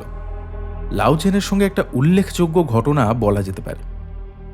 তার সঙ্গে পরিচয় হওয়ার দিনেই সে নিজে থেকে আবার দেখা করতে আসে এবং জানায় আমরা তাকে একটু সাহায্য করলে সে নিজের দেশে গিয়ে উঠতে পারে। তার লোকলস্কর নেই, সামান্য কয়েকজন অনুচর নিয়ে এই বিপদ সংকুল পথে যেতে ভরসা পাচ্ছে না। আমাদের সঙ্গ পেলে তার অনেকটাই সুবিধা হয়। মামাবাবু বিন্দুমাত্র দ্বিধা না করে তৎক্ষণাৎ তাকে আমাদের সঙ্গে যাওয়ার জন্য সাদর নিমন্ত্রণ জানালেন। লাউচেন সেই থেকে আমাদের সঙ্গেই আছে। এবারের যাত্রা লাউচেন থাকার কারণে অনেকটাই সহজ হয়েছিল। এদিকের পথ ঘাট তার ভালোই চেনা। জঙ্গলের ভেতর তারই পরামর্শ মেনে চলে আমাদের সুবিধেই হয়েছে। লাউচেনের লোক লস্কর যে মিছিমিছি একটা ভয়ের ছুতোয় তাকে ছেড়ে গেছে, এ বিষয়ে আমার বিশ্বাস ক্রমশই দৃঢ় হচ্ছিল। পথে কোনো গোলমালের চিহ্ন নেই। হার্টস্কেল্লার কাছাকাছি যখন পৌঁছালাম, তখন কয়েকদিন পরিপূর্ণ নিশ্চয়তার মধ্যে কাটিয়ে গোড়ার দিকের ভয়ঙ্কর ঘটনাগুলো আমাদের কাছে কেমন যেন অবাস্তব হয়ে গেছে। কাচিন পাহাড়ের উঁচু নিচু জঙ্গলময় আঁকা বাঁকা পথে ঘোরার পর হার্টস কেল্লার দেখা পেয়ে মনে আপনা থেকেই শান্তি এলো। চারদিকের সুউচ্চ পাহাড় শ্রেণীর মাঝে সমতল বিশাল উপত্যকায় কেল্লাটা অবস্থিত। সেখানে শস্য শ্যামল প্রান্তরের মাঝে কৃষকদের পরিচ্ছন্ন গ্রামগুলো দেখা যাচ্ছে। বৌদ্ধ প্যাগোডার চূড়া উঠেছে এখানে সেখানে। এখানকার অধিবাসীরা কাচিন নয়, শান জাতি। তারা এককালে যোদ্ধা হিসাবে এদেশ জয় করলেও এখন অকর্মণ্য আর অলস হয়ে গেছে। কাচিনরাই এখন তাদের উপর উৎপাত করে। এই হার্টস কেল্লার পরেই দারুদের অজানা দেশে প্রবেশ করতে হবে। সেখানে পাহাড় ও জঙ্গলের মাঝে ঘোড়সওয়ার বাহিনী পর্যন্ত চলতে পারে না। পায়ে হেঁটে কুলির মাথায় মোট বয়ে নিয়ে যাওয়া ছাড়া উপায় নেই। পাহাড় থেকে হার্টস কেল্লার সমতল প্রান্তরে নামার আগের দিন সন্ধ্যায় আমাদের তাঁবুতে সেই নিয়েই আলোচনা হচ্ছিল। লাউচেনের তাঁবুতেই আমরা সকলে বসেছিলাম। এ কদিন আমাদের দুজনের তাঁবু কাছাকাছি ফেলা হচ্ছে। কুলি সংগ্রহ এবং পথঘাট সম্পর্কে একঘেয়ে আলোচনা কতক্ষণ আর সহ্য করা যায়। কিছুক্ষণ শুনে আমি উঠে পড়লাম। পাহাড়ের ওপর থেকে নিচের সমতল প্রান্তরের দৃশ্য আলোয় আরেকবার দেখতে ইচ্ছে করছিল। তাঁবু থেকে বেরিয়ে সেই পাহাড়ের দিকেই যাওয়ার জন্য প্রস্তুতি নিচ্ছি, এমন সময় আমাদের তাঁবুর দিকে চোখ পড়ায় থমকে দাঁড়ালাম। কেউ সন্তর্পণে আমাদের তাঁবুতে ঢুকছে। আমার দিকে পেছন ফিরে থাকলেও সে যে মংপো বা আমাদের কাচিন চাকরদের কেউ নয় তা বুঝতে অসুবিধা হলো না। আমাদের ঘোড়সওয়ার বাহিনীরও কেউ নয়, তার পোশাক আলাদা। ভাবলাম তৎক্ষণাৎ মামাবাবু ও লাউচেনকে ডাকি, কিন্তু পরক্ষণেই মনে হলো লোকটার উদ্দেশ্যটা আগে গোপনে জানা দরকার। আমি পা টিপে টিপে আমাদের তাঁবুর কাছে গিয়ে দাঁড়ালাম। লোকটা তখন ভেতরে ঢুকেছে। আমি একটু অপেক্ষা করে হঠাৎ তাঁবুর পর্দা সরিয়ে ভেতরে ঢুকে পড়লাম। কে তুমি? কিন্তু আর অগ্রসর আমাকে হতে হলো না। তাঁবুর ভেতরে তখনও আলো জ্বালা হয়নি। বাইরের তুলনায় সেখানে বেশ অন্ধকার। ভালো করে কিছু দেখতে পাওয়ার আগেই প্রচণ্ড এক ধাক্কায় আমি টাল সামলাতে না পেরে পড়ে গেলাম। মামাবাবুর ক্যাম্প খাটের কোণে সজোরে আমার মাথাটা ঠুকে গেল। লোকটা তখন ছুটে তাঁবু থেকে বেরিয়ে পড়েছে। মাটি থেকে উঠে আমিও তার পিছু নেওয়ার চেষ্টা করলাম, কিন্তু মাথায় চোটটা একটু বেশিই লেগেছিল। তাঁবু থেকে বেরোতেই মনে হলো সমস্ত পা টলছে, মাথা ঝিমঝিম করছে। লোকটা আমার চোখের সামনেই তখন দ্রুত বেগে পাহাড়ের প্রান্তে যেখানে পথ নেমে গেছে সেদিকে দৌড়াচ্ছিল। এই অবস্থায় তাকে ধরা অসম্ভব। মামাবাবু! লাউচেন ও মামাবাবু একসঙ্গে ব্যস্ত হয়ে তাঁবু থেকে বেরিয়ে এলেন, কিন্তু তখন লোকটাকে ধরবার আর কোনো আশা নেই। দেখতে দেখতে সে পাহাড়ের ধার দিয়ে নিচে নেমে গেল। সন্ধ্যার অন্ধকার ক্রমশ যেরকম গাঢ় হয়ে আসছিল তাতে লোকজন লাগিয়েও তাকে খুঁজে বার করা অসম্ভব। হে কি, তোর মাথায় রক্ত কেন? মাথা কেটে যে রক্ত পড়ছিল তা এতক্ষণ টের পাইনি। দেখলাম কাঁধের জামাটা পর্যন্ত লাল হয়ে গেছে, কিন্তু সেদিকে ভ্রুক্ষেপ করার সময় তখন নেই। আমি সংক্ষেপে ঘটনাটা ওদের বললাম। লাউচেন উত্তেজিত হয়ে উঠলেও মামাবাবু সহজ রইলেন। দাঁড়া দাঁড়া দাঁড়া দাঁড়া দাঁড়া, তোর মাথাটা কতখানি কাটলো আগে দেখি, দাঁড়া। আরে মাথা পরে দেখলেও চলবে, এইদিকে লোকটা যে পালিয়ে গেল। সে আর কি করা যাবে, তাকে ধরার তো আর উপায় নেই। আচ্ছা, লোকটার মতলবটা কি ছিল বলে মনে হয়? কি আবার চুরি টুরি হবে? এখানকার কাচিনরা তো এই বিষয়ে সিদ্ধহস্ত। আমি উত্তেজিতভাবে বলতে যাচ্ছিলাম যে তার পোশাক কাচিনদের মতো নয়, কিন্তু তা বলার আর দরকার পড়ল না। ঘরের আলো জ্বালতেই মেঝেতে একটা জিনিস একসঙ্গে তিনজনেরই চোখে পড়ল। ভাঁজ করে মোড়া একটা কাগজ মেঝে পড়ে আছে। সে কাগজের ওপর মেয়ের মুখ বসানো সেই বাদুড়ের ছবি আঁকা। লাউচেন নিচু হয়ে সেটা কুড়াতে যাচ্ছিল, তার আগে মামাবাবু একরকম ছোঁ মেরেই সেটা তুলে নিলেন। মামাবাবু কাগজটা তুলে নিয়েই ভাঁজ খুলে সেটা পড়তে চেষ্টা করলেন।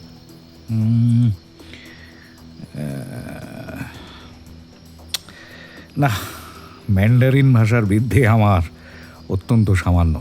যেটুকু জানি তাতে এই চিঠি পড়া অসম্ভব। আপনি পড়ুন, এই নিন। লাওচেন ম্যান্ডারিন ভাষা নিশ্চয়ই জানে, কিন্তু সেই চিঠিটার ওপর যতক্ষণ দৃষ্টি নিবদ্ধ করে রইল, তাতে ম্যান্ডারিনের মতো শক্ত ভাষাতেও বোধহয় একটা গোটা গল্প পড়ে ফেলা যায়। মামাবাবু ততক্ষণে আমার কপালটা বেঁধে ফেলেছেন। লাওচেন যে বেশ উত্তেজিত হয়ে উঠেছে তা বোঝা যাচ্ছিল। অনেক কষ্টে সে যেন নিজেকে সংযত রাখছিল। শুনুন, চিঠিটা তর্জমা করে বলছি। লিখেছে, মায়াবাদুরের চোখ অন্ধকারেও দেখতে পায়, অরণ্য পর্বত তার ডানাকে বাধা দিতে পারে না। প্রস্তুত থেকো, আজ তোমাদের শেষ দিন। কিন্তু এই হুমকির মানে কি? মায়াবাদুরই বা কি? এই মায়াবাদুর হচ্ছে একটা প্রকাণ্ড সিক্রেট কাল্ট। সমস্ত চীন, ব্রহ্মদেশ, জাপান পর্যন্ত এদের শাখা রয়েছে। এরা যে কি ভয়ানক হিংস্র তা আপনারা কল্পনাও করতে পারবেন না। এরা করতে পারে না হেন কাজ নেই, এদের অসাধারণ ক্ষমতা। কিন্তু আমাদের উপর এদের আক্রোশ হওয়ার কারণ? মিচিনাতেও মামাবাবু এরকম একটা চিঠি পেয়েছিলেন। মিচিনাতেও পেয়েছিলেন? কি ছিল তাতে? তাতে আমাদের এই অভিযানে বেরোতে নিষেধ করা হয়েছিল। তবু আপনারা সে মানা শোনেননি? অবশ্য আপনাদেরও দোষ নেই, বোধহয় এই মায়াবাদুর কাল্টটার সম্বন্ধে জানতেন না। জানলে তো বেরোনোর চেষ্টাও করতেন না। কিন্তু বেরিয়ে যখন পড়েছি তখন সে কথা ভেবে তো লাভ নেই। কিন্তু চিঠিতে এভাবে হুমকির কি মানে? শুধু শুধু ভয় কিন্তু এরা দেখায় না মিস্টার রায়। কি বলতে চান? আমি কিছু বলতে চাই না, শুধু জানি আজ ভয়ঙ্কর কোনো একটা কাণ্ড ঘটতে চলেছে। অন্তত একটা প্রান্ত যাবেই।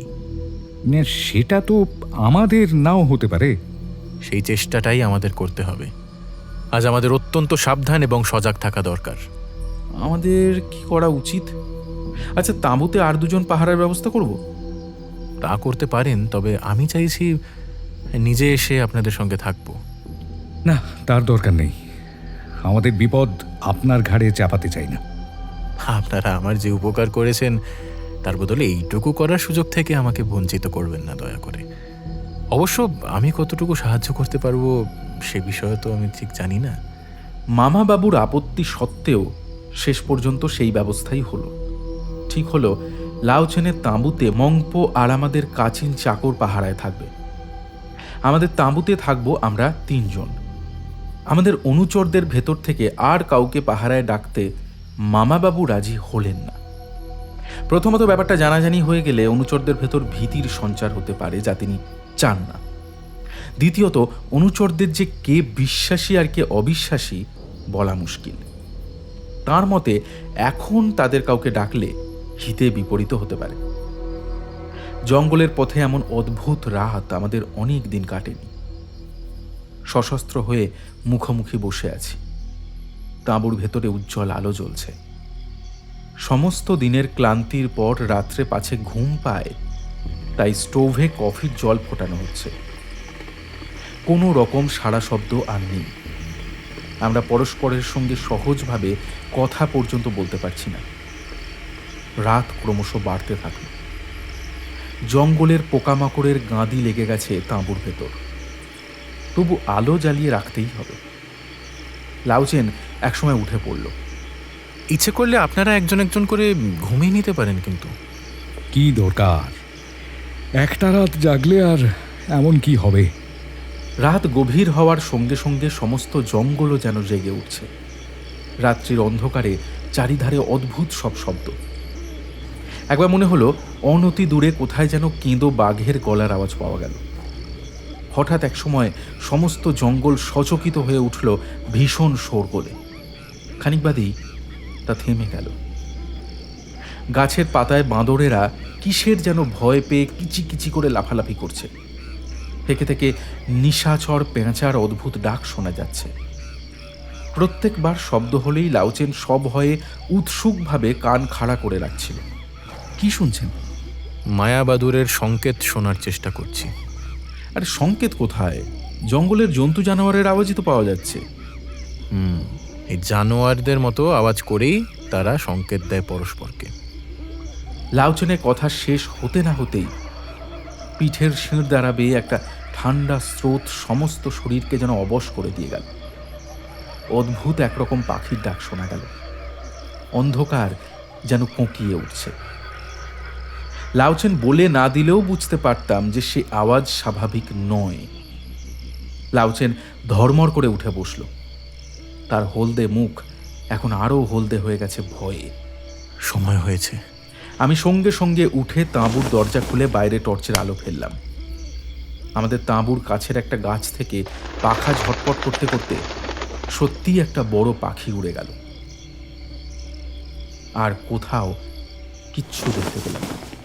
কোথায় কি, সত্যি একটা বড় পাখি দেখলাম। সে ভালো, তবু প্রস্তুত থাকুন কিন্তু। মামা বাবুর কি হচ্ছিল জানি না, কিন্তু আমার সমস্ত দেহ এইভাবে বসে থাকার যন্ত্রণায় অসহ্য হয়ে উঠছে। জানা শত্রুর সঙ্গে সামনাসামনি যোঝা যায়, সে শত্রু যত ভয়ঙ্করই হোক না কেন। কিন্তু এই অদৃশ্য রহস্যময় শত্রু সম্পর্কে তো আমরা কিছুই জানি না। তার আক্রমণের ধরনও অজ্ঞাত। তাঁবুর 3 দিকে 3টে ফুটোতে মাঝে মধ্যে চোখ লাগিয়ে দেখছি বাইরে অন্ধকারে কি হচ্ছে, কিন্তু তাতে কিছু বোঝার দায়। কিছুতেই নিজেকে স্থির রাখতে পারছিলাম না। পিস্তলটা শক্ত করে চেপে ধরে রাখলেও বুঝতে পারছিলাম আমার হাত ঘেমে উঠে মুঠো শিথিল হয়ে যাচ্ছে। কিন্তু বেশিক্ষণ অপেক্ষা করতে হলো না। হঠাৎ এক নিশাচর পাখির অদ্ভুত ডাকে মনে হলো রাত্রির আকাশ এক প্রান্ত থেকে আর এক প্রান্ত পর্যন্ত বিদীর্ণ হয়ে গেল। তারপরেই আমাদের তাঁবুর ফাঁকগুলোর ভেতর দিয়ে দেখা গেল আগুনের আঁচ। কাছেই দাউ দাউ করে আগুন জ্বলছে। ব্যাপার কি? আমি আর মামাবাবু বাইরে ছুটে বেরোতে গেলাম। দাঁড়ান, সবাই মিলে একসঙ্গে বেরোবেন না। কিন্তু আমি ততক্ষণে উত্তেজনার শিখরে পৌঁছেছি। নিজেকে থামাবার ক্ষমতা আমার আর নেই। আমি বেরিয়ে পড়লাম কিছু ভ্রুক্ষেপ না করেই। বাইরে বেরিয়েই শুনলাম মংপো এবং কাচিন চাকরদের চিৎকার। লাউচেনের তাঁবু দাউ দাউ করে জ্বলছে এবং তার ভেতর থেকে তারা কোনো রকমে প্রাণ নিয়ে পালিয়ে এসেছে। কাচিন চাকরটা 2-1 জায়গা বেশ পুড়েও গেছে। তার ভীত চিৎকার থামতে চায় না। আগুন নেভাবার চেষ্টা করা তখন বৃথা। সমস্ত তাঁবু ধরে উঠেছে। তার শিখায় বনের অনেকখানিও আলোকিত, কিন্তু কেমন করে আগুন লাগলো তা বোঝা গেল না। তাদের দুজনকে একটু শান্ত করে আমাদের তাঁবুতে আনার ব্যবস্থা করছি, এমন সময় আবার চমকে উঠলাম। এবার পিস্তলের শব্দ এলো আমাদেরই তাঁবুর ভেতর থেকে। এতক্ষণে খেয়াল হলো মামাবাবু আমার সঙ্গে আসবেন বলে আমাকে আর অনুসরণ করেননি। সেই সঙ্গে বুকটা কেঁপে উঠল আতঙ্কে। লাউচেন বলেছিল একটা প্রাণ আজ যাবেই। মংপোকে আমায় অনুসরণ করার ইশারা করে আবার নিজেদের তাঁবুতে এসে ঢুকলাম। তারপর সামনে যে দৃশ্য দেখলাম তাতে খানিকক্ষণের জন্য আমার সমস্ত শরীর অবশ হয়ে গেল। আমার পায়ের শব্দে প্রথমে লাউচেন চমকে উঠে পিস্তলটা আমার দিকেই তুলে ধরেছিল। তারপর লজ্জিতভাবে সেটা নামালো। দেখুন কি হয়েছে। এই জন্য আপনাকে বাইরে যেতে বারণ করেছিলাম। 3 জনে একসঙ্গে থাকলে বোধহয় এমনটা ঘটতো না। কিন্তু মামাবাবু বেঁচে আছেন তো? লাউচেন আমার কথার উত্তরে যা বলল তাতে নিজের নির্বুদ্ধিতার জন্য আফসোসের সীমা থাকলো না। মামাবাবু আমার সঙ্গে যাওয়ার জন্য পেছন ফিরে তার পিস্তলটা নিতে যাচ্ছেন, এমন সময় লাউচেন দরজার গোড়ায় শত্রুকে দেখতে পায়। মামাবাবু তখন তার সামনে। গুলি ছোঁড়ার আগেই শত্রু ভারী একটা লাঠি দিয়ে মামাবাবুর মাথায় সজোরে আঘাত করে। লাউচেন গুলি করেছে, কিন্তু ক্ষতি কিছু করতে পারেনি। মামাবাবুর কাছে বসে তাকে পরীক্ষা করছিলাম। মাথার আঘাত গুরুতর, রক্ত চুলের সঙ্গে জমাট বেঁধে গেছে। মামাবাবুর জ্ঞান নেই, কিন্তু প্রাণ আছে। বুকের স্পন্দন শোনা যাচ্ছে অস্পষ্টভাবে। এখন ওকে খুব সাবধানে রাখতে হবে। আগে মাথার ঘাটা পরিষ্কার করে বাঁধতে হবে। দরজার কাছে ওটা কিসের রক্ত লাউচেন? মামাবাবুর রক্ত তো ঘরের মাঝখানেই পড়েছে। দরজার কাছে রক্ত? কই দেখি। মনে হচ্ছে আমার গুলিটা ব্যর্থ যায়নি। এই তো রক্তের আরো দাগ। শিগগিরই আসুন তো আমার সঙ্গে। লোকটা দস্তুর মতো জখম হয়েছে বলে মনে হচ্ছে। এরকম গুলি খেয়ে বেশি দূর নিশ্চয়ই সে যেতে পারেনি। কিন্তু মামাবাবু? 2 মিনিটের ব্যাপার। মঙ্প তো রয়েছে, কোনো ক্ষতি হবে না। অন্তত মামা বাবুর জন্য এই শয়তানকে ধরার চেষ্টা আপনার করা উচিত। সেই কথা ভেবেই কাচিন চাকরটাকে দরজায় রেখে আমরা এগিয়ে গেলাম। রক্তের দাগ কিন্তু খানিকটা গিয়েই একেবারে যেন ভোজবাজিতে মিলিয়ে গেল। আশেপাশে সমস্ত জায়গা তন্ন তন্ন করে খুঁজলাম, লুকাবার কোনো জায়গা নেই। এক জায়গায় অনেকখানি রক্ত জমাট বেঁধে আছে, মনে হলো সেখানেই লোকটা অনেকক্ষণ দাঁড়িয়েছিল। কিন্তু তারপর সে গেল কোথায়? নিঃশব্দে কি কোনো সাপদ তাকে তুলে নিয়ে গেছে? কিন্তু তাহলেও তো রক্তের দাগ থাকবে। আর এখন নিভে গেলেও তখন লাউচেনদের তাঁবু যেভাবে জ্বলছিল তাতে হিংস্র সাপদের কাছাকাছি আসা সম্ভব নয়। কিছুই বুঝতে না পেরে আমরা আবার তাঁবুতে ফিরলাম। কিন্তু সেখানে আরও ভয়ঙ্কর ভয়ানক বিস্ময় আমাদের জন্য অপেক্ষা করেছিল। তাঁবুতে ঢুকে নিজের চোখকে বিশ্বাস করতে পারলাম না। ভেতরে মংপো বা মামাবাবু কেউই নেই। কাচিন চাকর দরজায় বসে আগাগোড়া পাহারা দিচ্ছে। এর মধ্যে একজন সুস্থ এবং একজন অচেতন লোক এই তাঁবুর ভেতর থেকে কোথায় উধাও হয়ে গেল। তাঁবুর ভেতরে ঢুকে বিস্ময়ে আমরা হতবুদ্ধি হয়ে দাঁড়িয়ে রইলাম। মুখ দেখে মনে হচ্ছিল আমার চেয়ে লাউচেন বোধহয় অনেক বেশি ভয় পেয়েছে। কি যে এখন করা উচিত সে বিষয়ে মনস্থির করারও অবস্থা নেই। আশ্চর্যের কথা, তাঁবুর ভেতরে বিশৃঙ্খলার কোনো চিহ্ন নেই।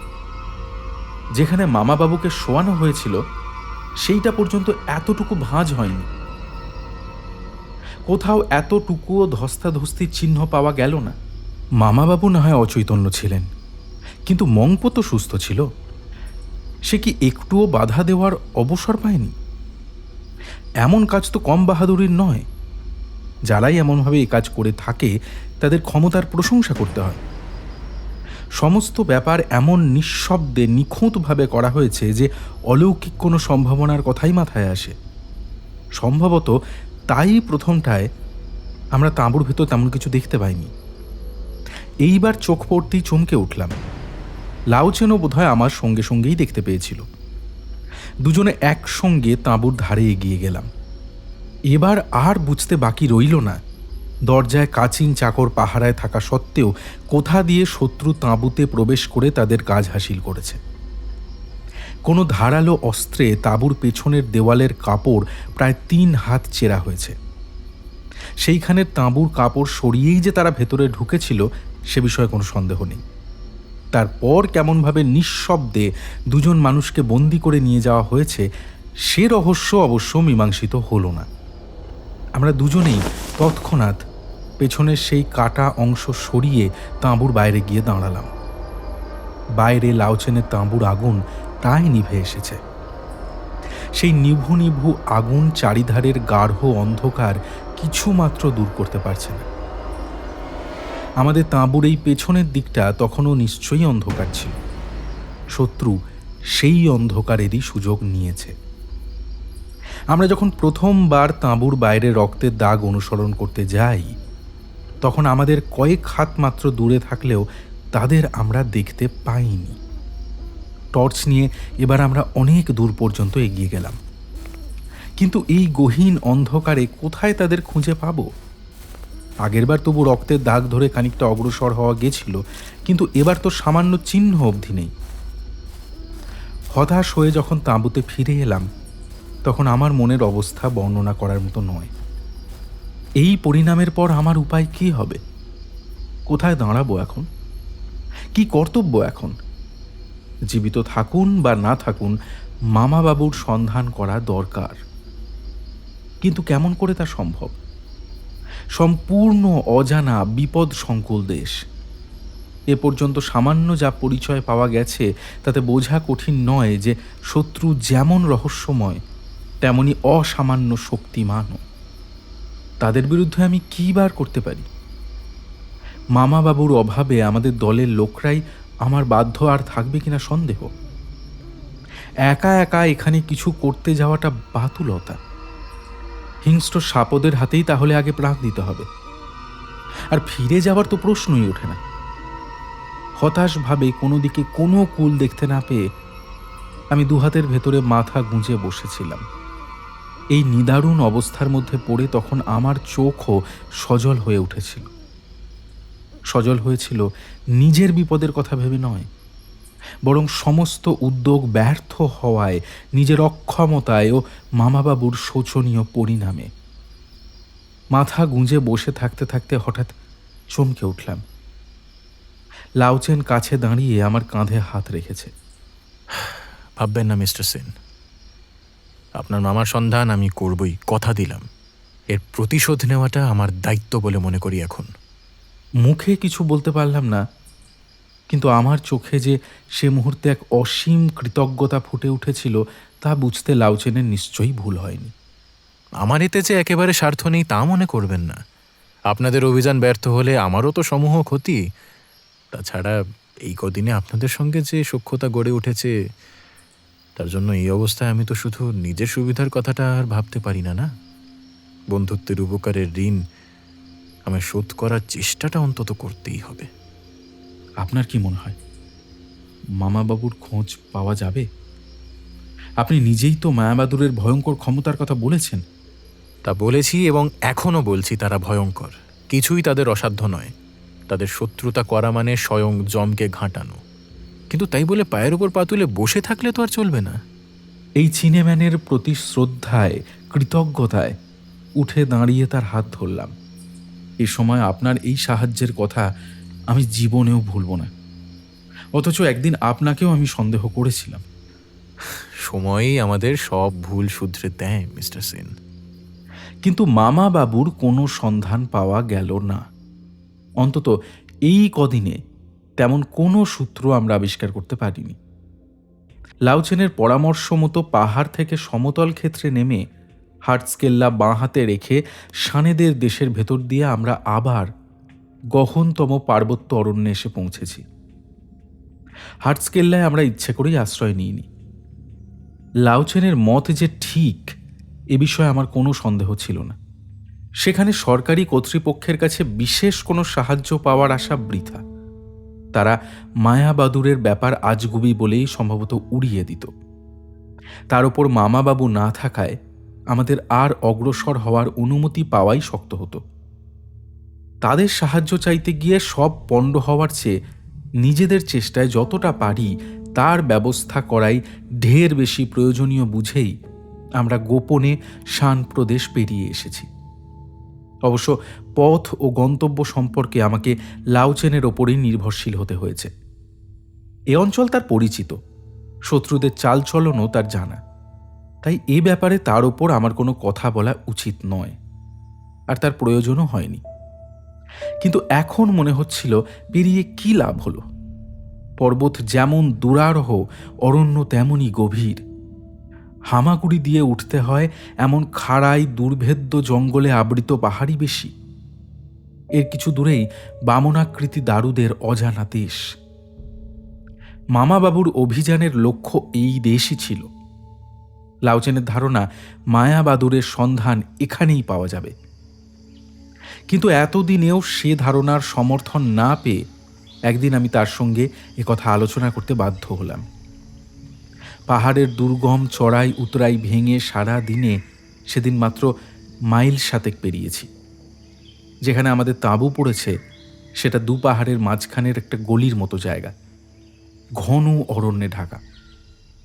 দুধারে খাড়া পাহাড় কত দূর যে উঠে গেছে বলা যায় না।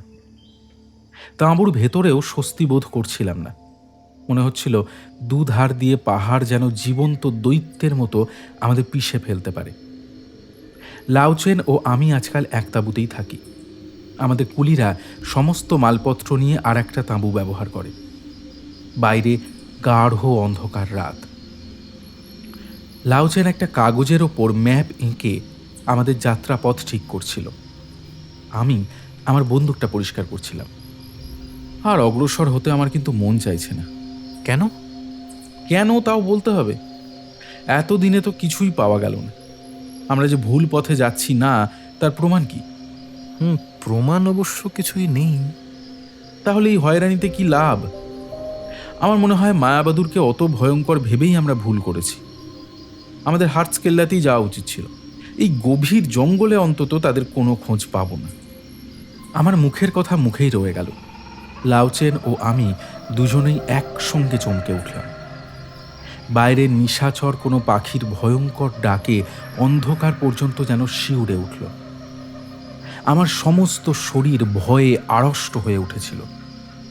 মামাবাবু যেদিন নিখোঁজ হন সেদিন এই নিশাচর পাখির ডাক থেকেই সমস্ত বিভীষিকাময় ঘটনার সূত্রপাত। আমার হাত অজান্তেই কোমর বন্ধের পিস্তলে গিয়ে পৌঁছালো।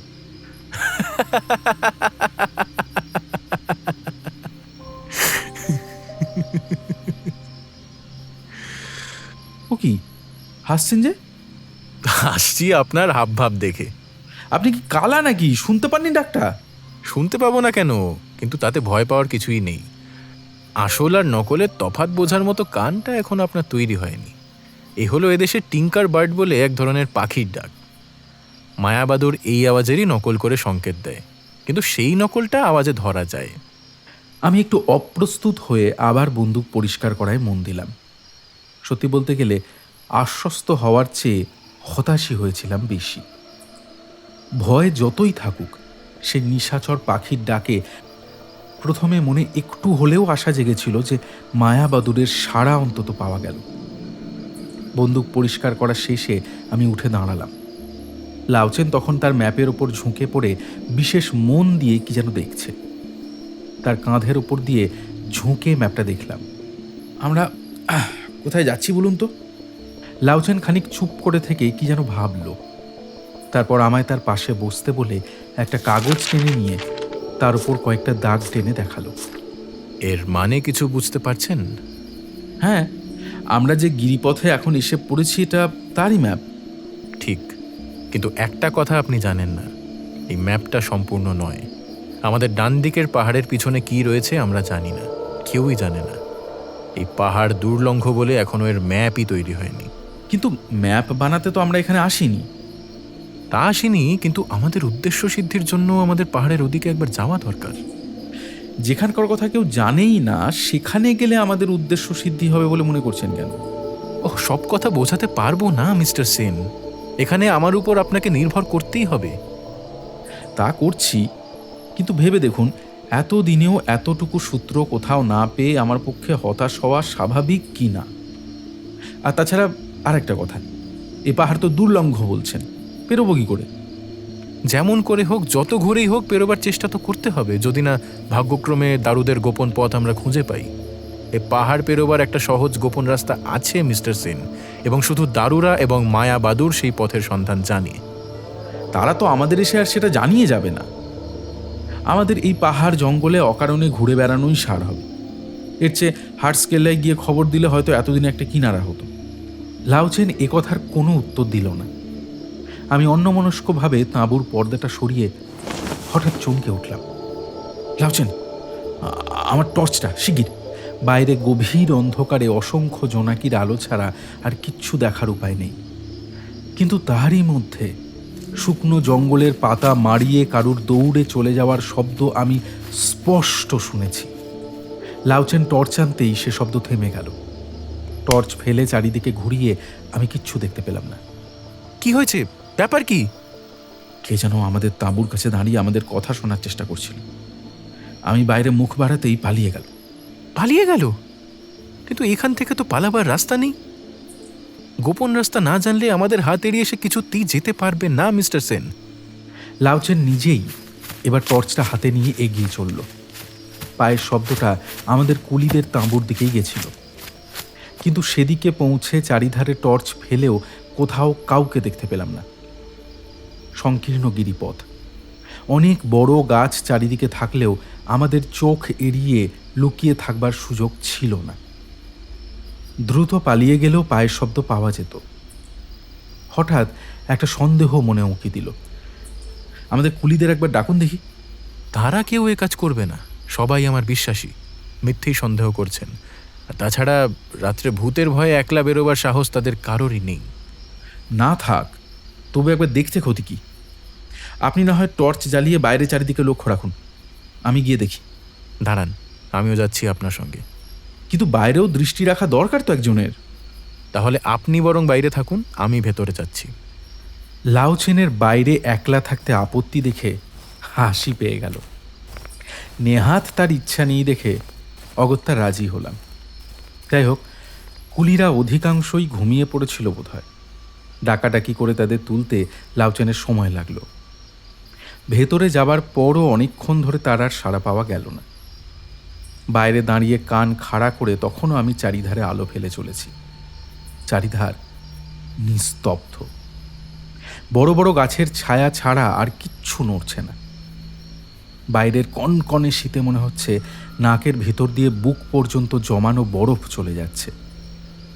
এরকমভাবে বৃথা আর দাঁড়িয়ে থাকবো কিনা ভাবছি, এমন সময় মনে হলো পাহাড়ের দিকে একটা বড় গাছের ছায়ায় সামান্য কি যেন একটা নড়ার আভাস পাওয়া গেল। পিস্তলটা বেল্ট থেকে খুলে ডান হাতে নিয়ে বাঁ হাতে টর্চ ধরে আমি এবার ধীরে ধীরে এগোতে লাগলাম। বেশি দূর এগোতে হলো না। শুকনো পাতা মড়মড়িয়ে অকস্মাৎ গাছের আড়াল থেকে যে জীবটা বিদ্যুৎ গতিতে বেরিয়ে পাহাড়ের দিকে দৌড়ালো, তাকে চিনতে পেরে হাসিও যেমন পেল, লজ্জাও তার থেকে কম হলো না। এদেশের পাহাড়ি অঞ্চলে ছাগল ও হরিণের মাঝামাঝি একরকম প্রাণী দেখা যায়, যার নাম গুড়াল। রাত্রের অন্ধকারে আমাদের তাঁবুর ধারে বোধহয় সাহস করে চড়তে এসেছিল, তারপর পালিয়েছিল আমার সাড়া পেয়ে। তাকেই শত্রুর চর ভেবে মিছি মিছি শীতের ভেতর আমি নিজেও নাকাল হয়েছি, লাউচেনকেও নাকাল করেছি। সামনে একটা ছোট ঢিবির আড়ালে প্রাণীটা থেমে গেছিল।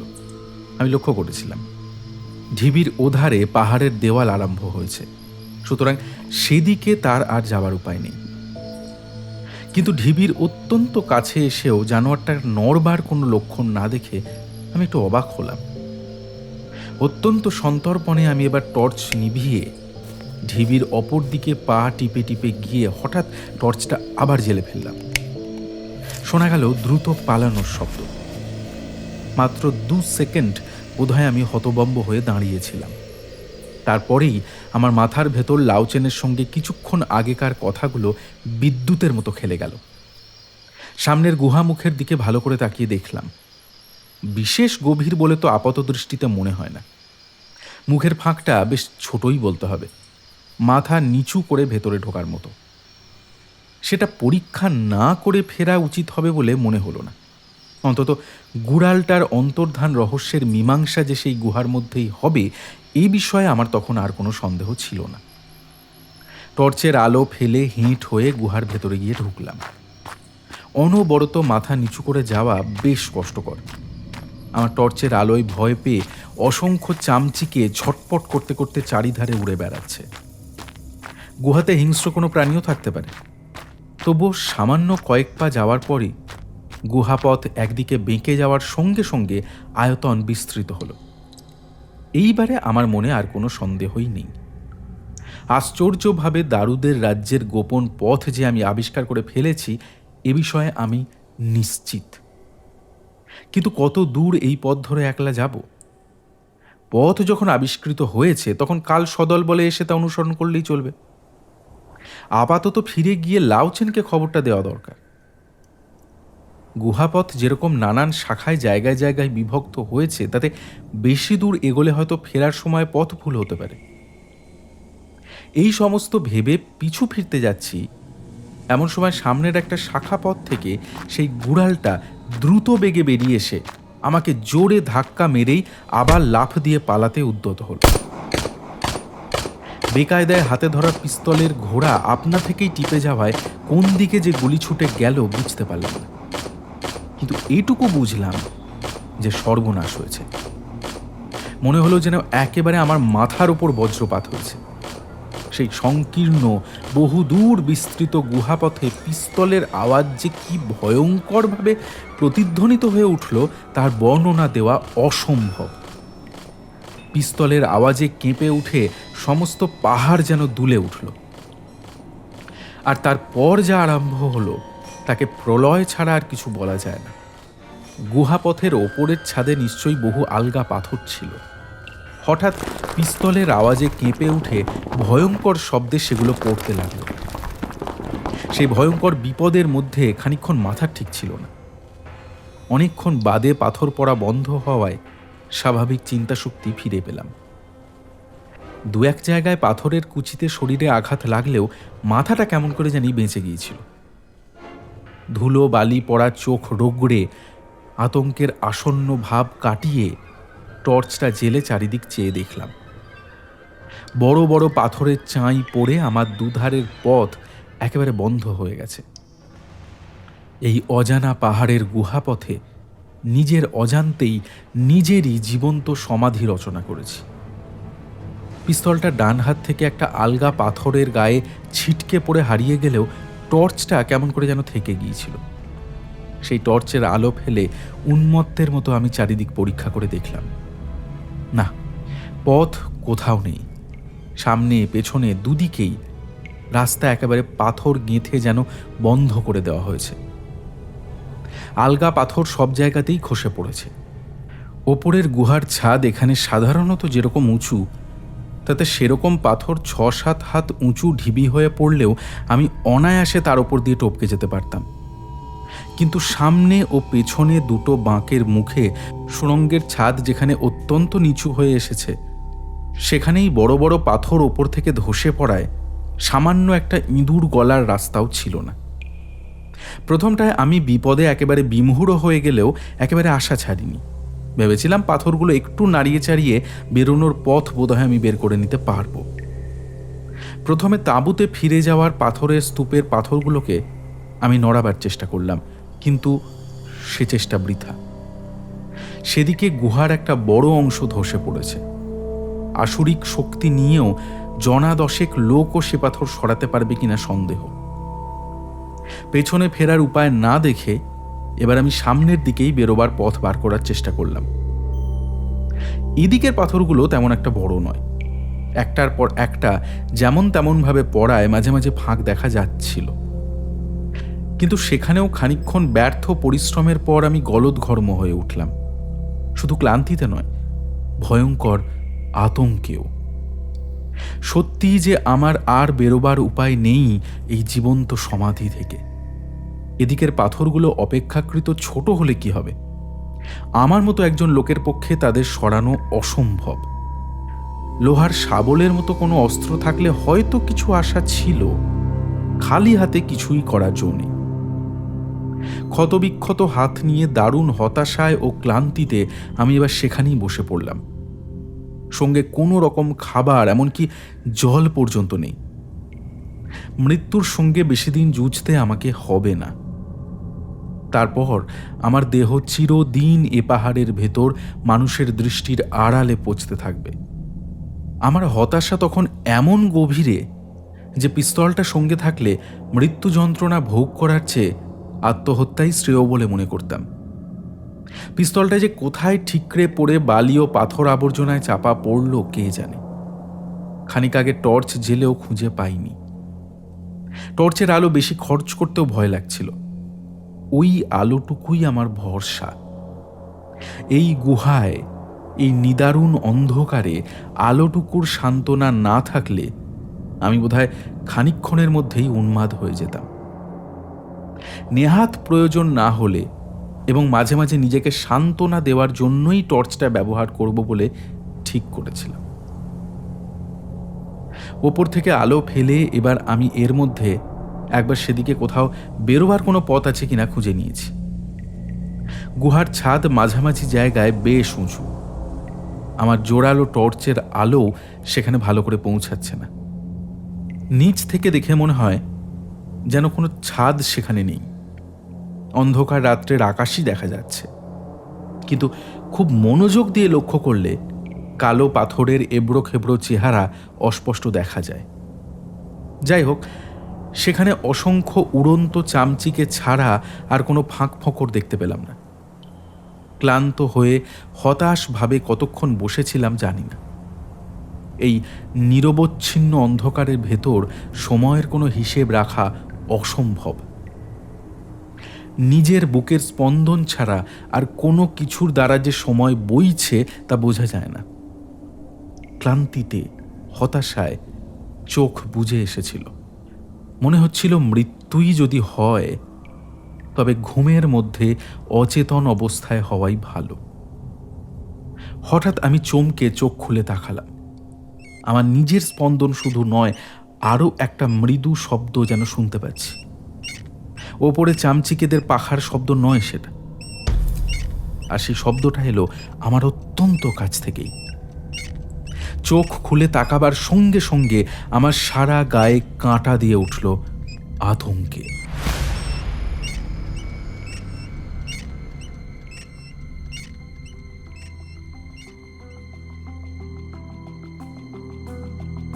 শুনছিলে মামা বাবুর প্রথম অভিযান কুহকের দেশে প্রথম পর্ব। মামা বাবুর চরিত্রে ছিল শান্তম, কথকের চরিত্রে ছিল রণদীপ, লাওচেন এবং মংপোর চরিত্রে ছিলাম আমি অনুভব, লিসিনের চরিত্রে ছিল রক্তিম, মোড়লের চরিত্রে ছিল পার্থ এবং লেফটেন্যান্ট ব্লাইদের চরিত্রে ছিল অভিযান। শব্দগ্রহণ এবং আবহ সৃষ্টি করেছে শুভজিৎ, নির্দেশনা ও নাট্যরূপে ছিলাম আমি অনুভব, বিশেষ সহযোগিতায় ছিল দিশানি এবং লিও, পোস্টার ডিজাইনিংয়ে প্রীতম দেব। তাহলে কেমন লাগলো আমাদের আজকের গল্প জানাতে ভুলো না কিন্তু। যদি ভালো লেগে থাকে তাহলে ভিডিওটা লাইক করে দিও, শেয়ার করে দিও সবার সঙ্গে, আর স্পটিফাই বা ইউটিউব যেখানেই শুনে থাকো না কেন সাবস্ক্রাইব বা ফলো করে দিও। আর বেল নোটিফিকেশনটা অন করতে ভুলো না, যাতে এরকম সমস্ত গল্পের আপডেটস তোমার কাছে চট করে চলে আসে।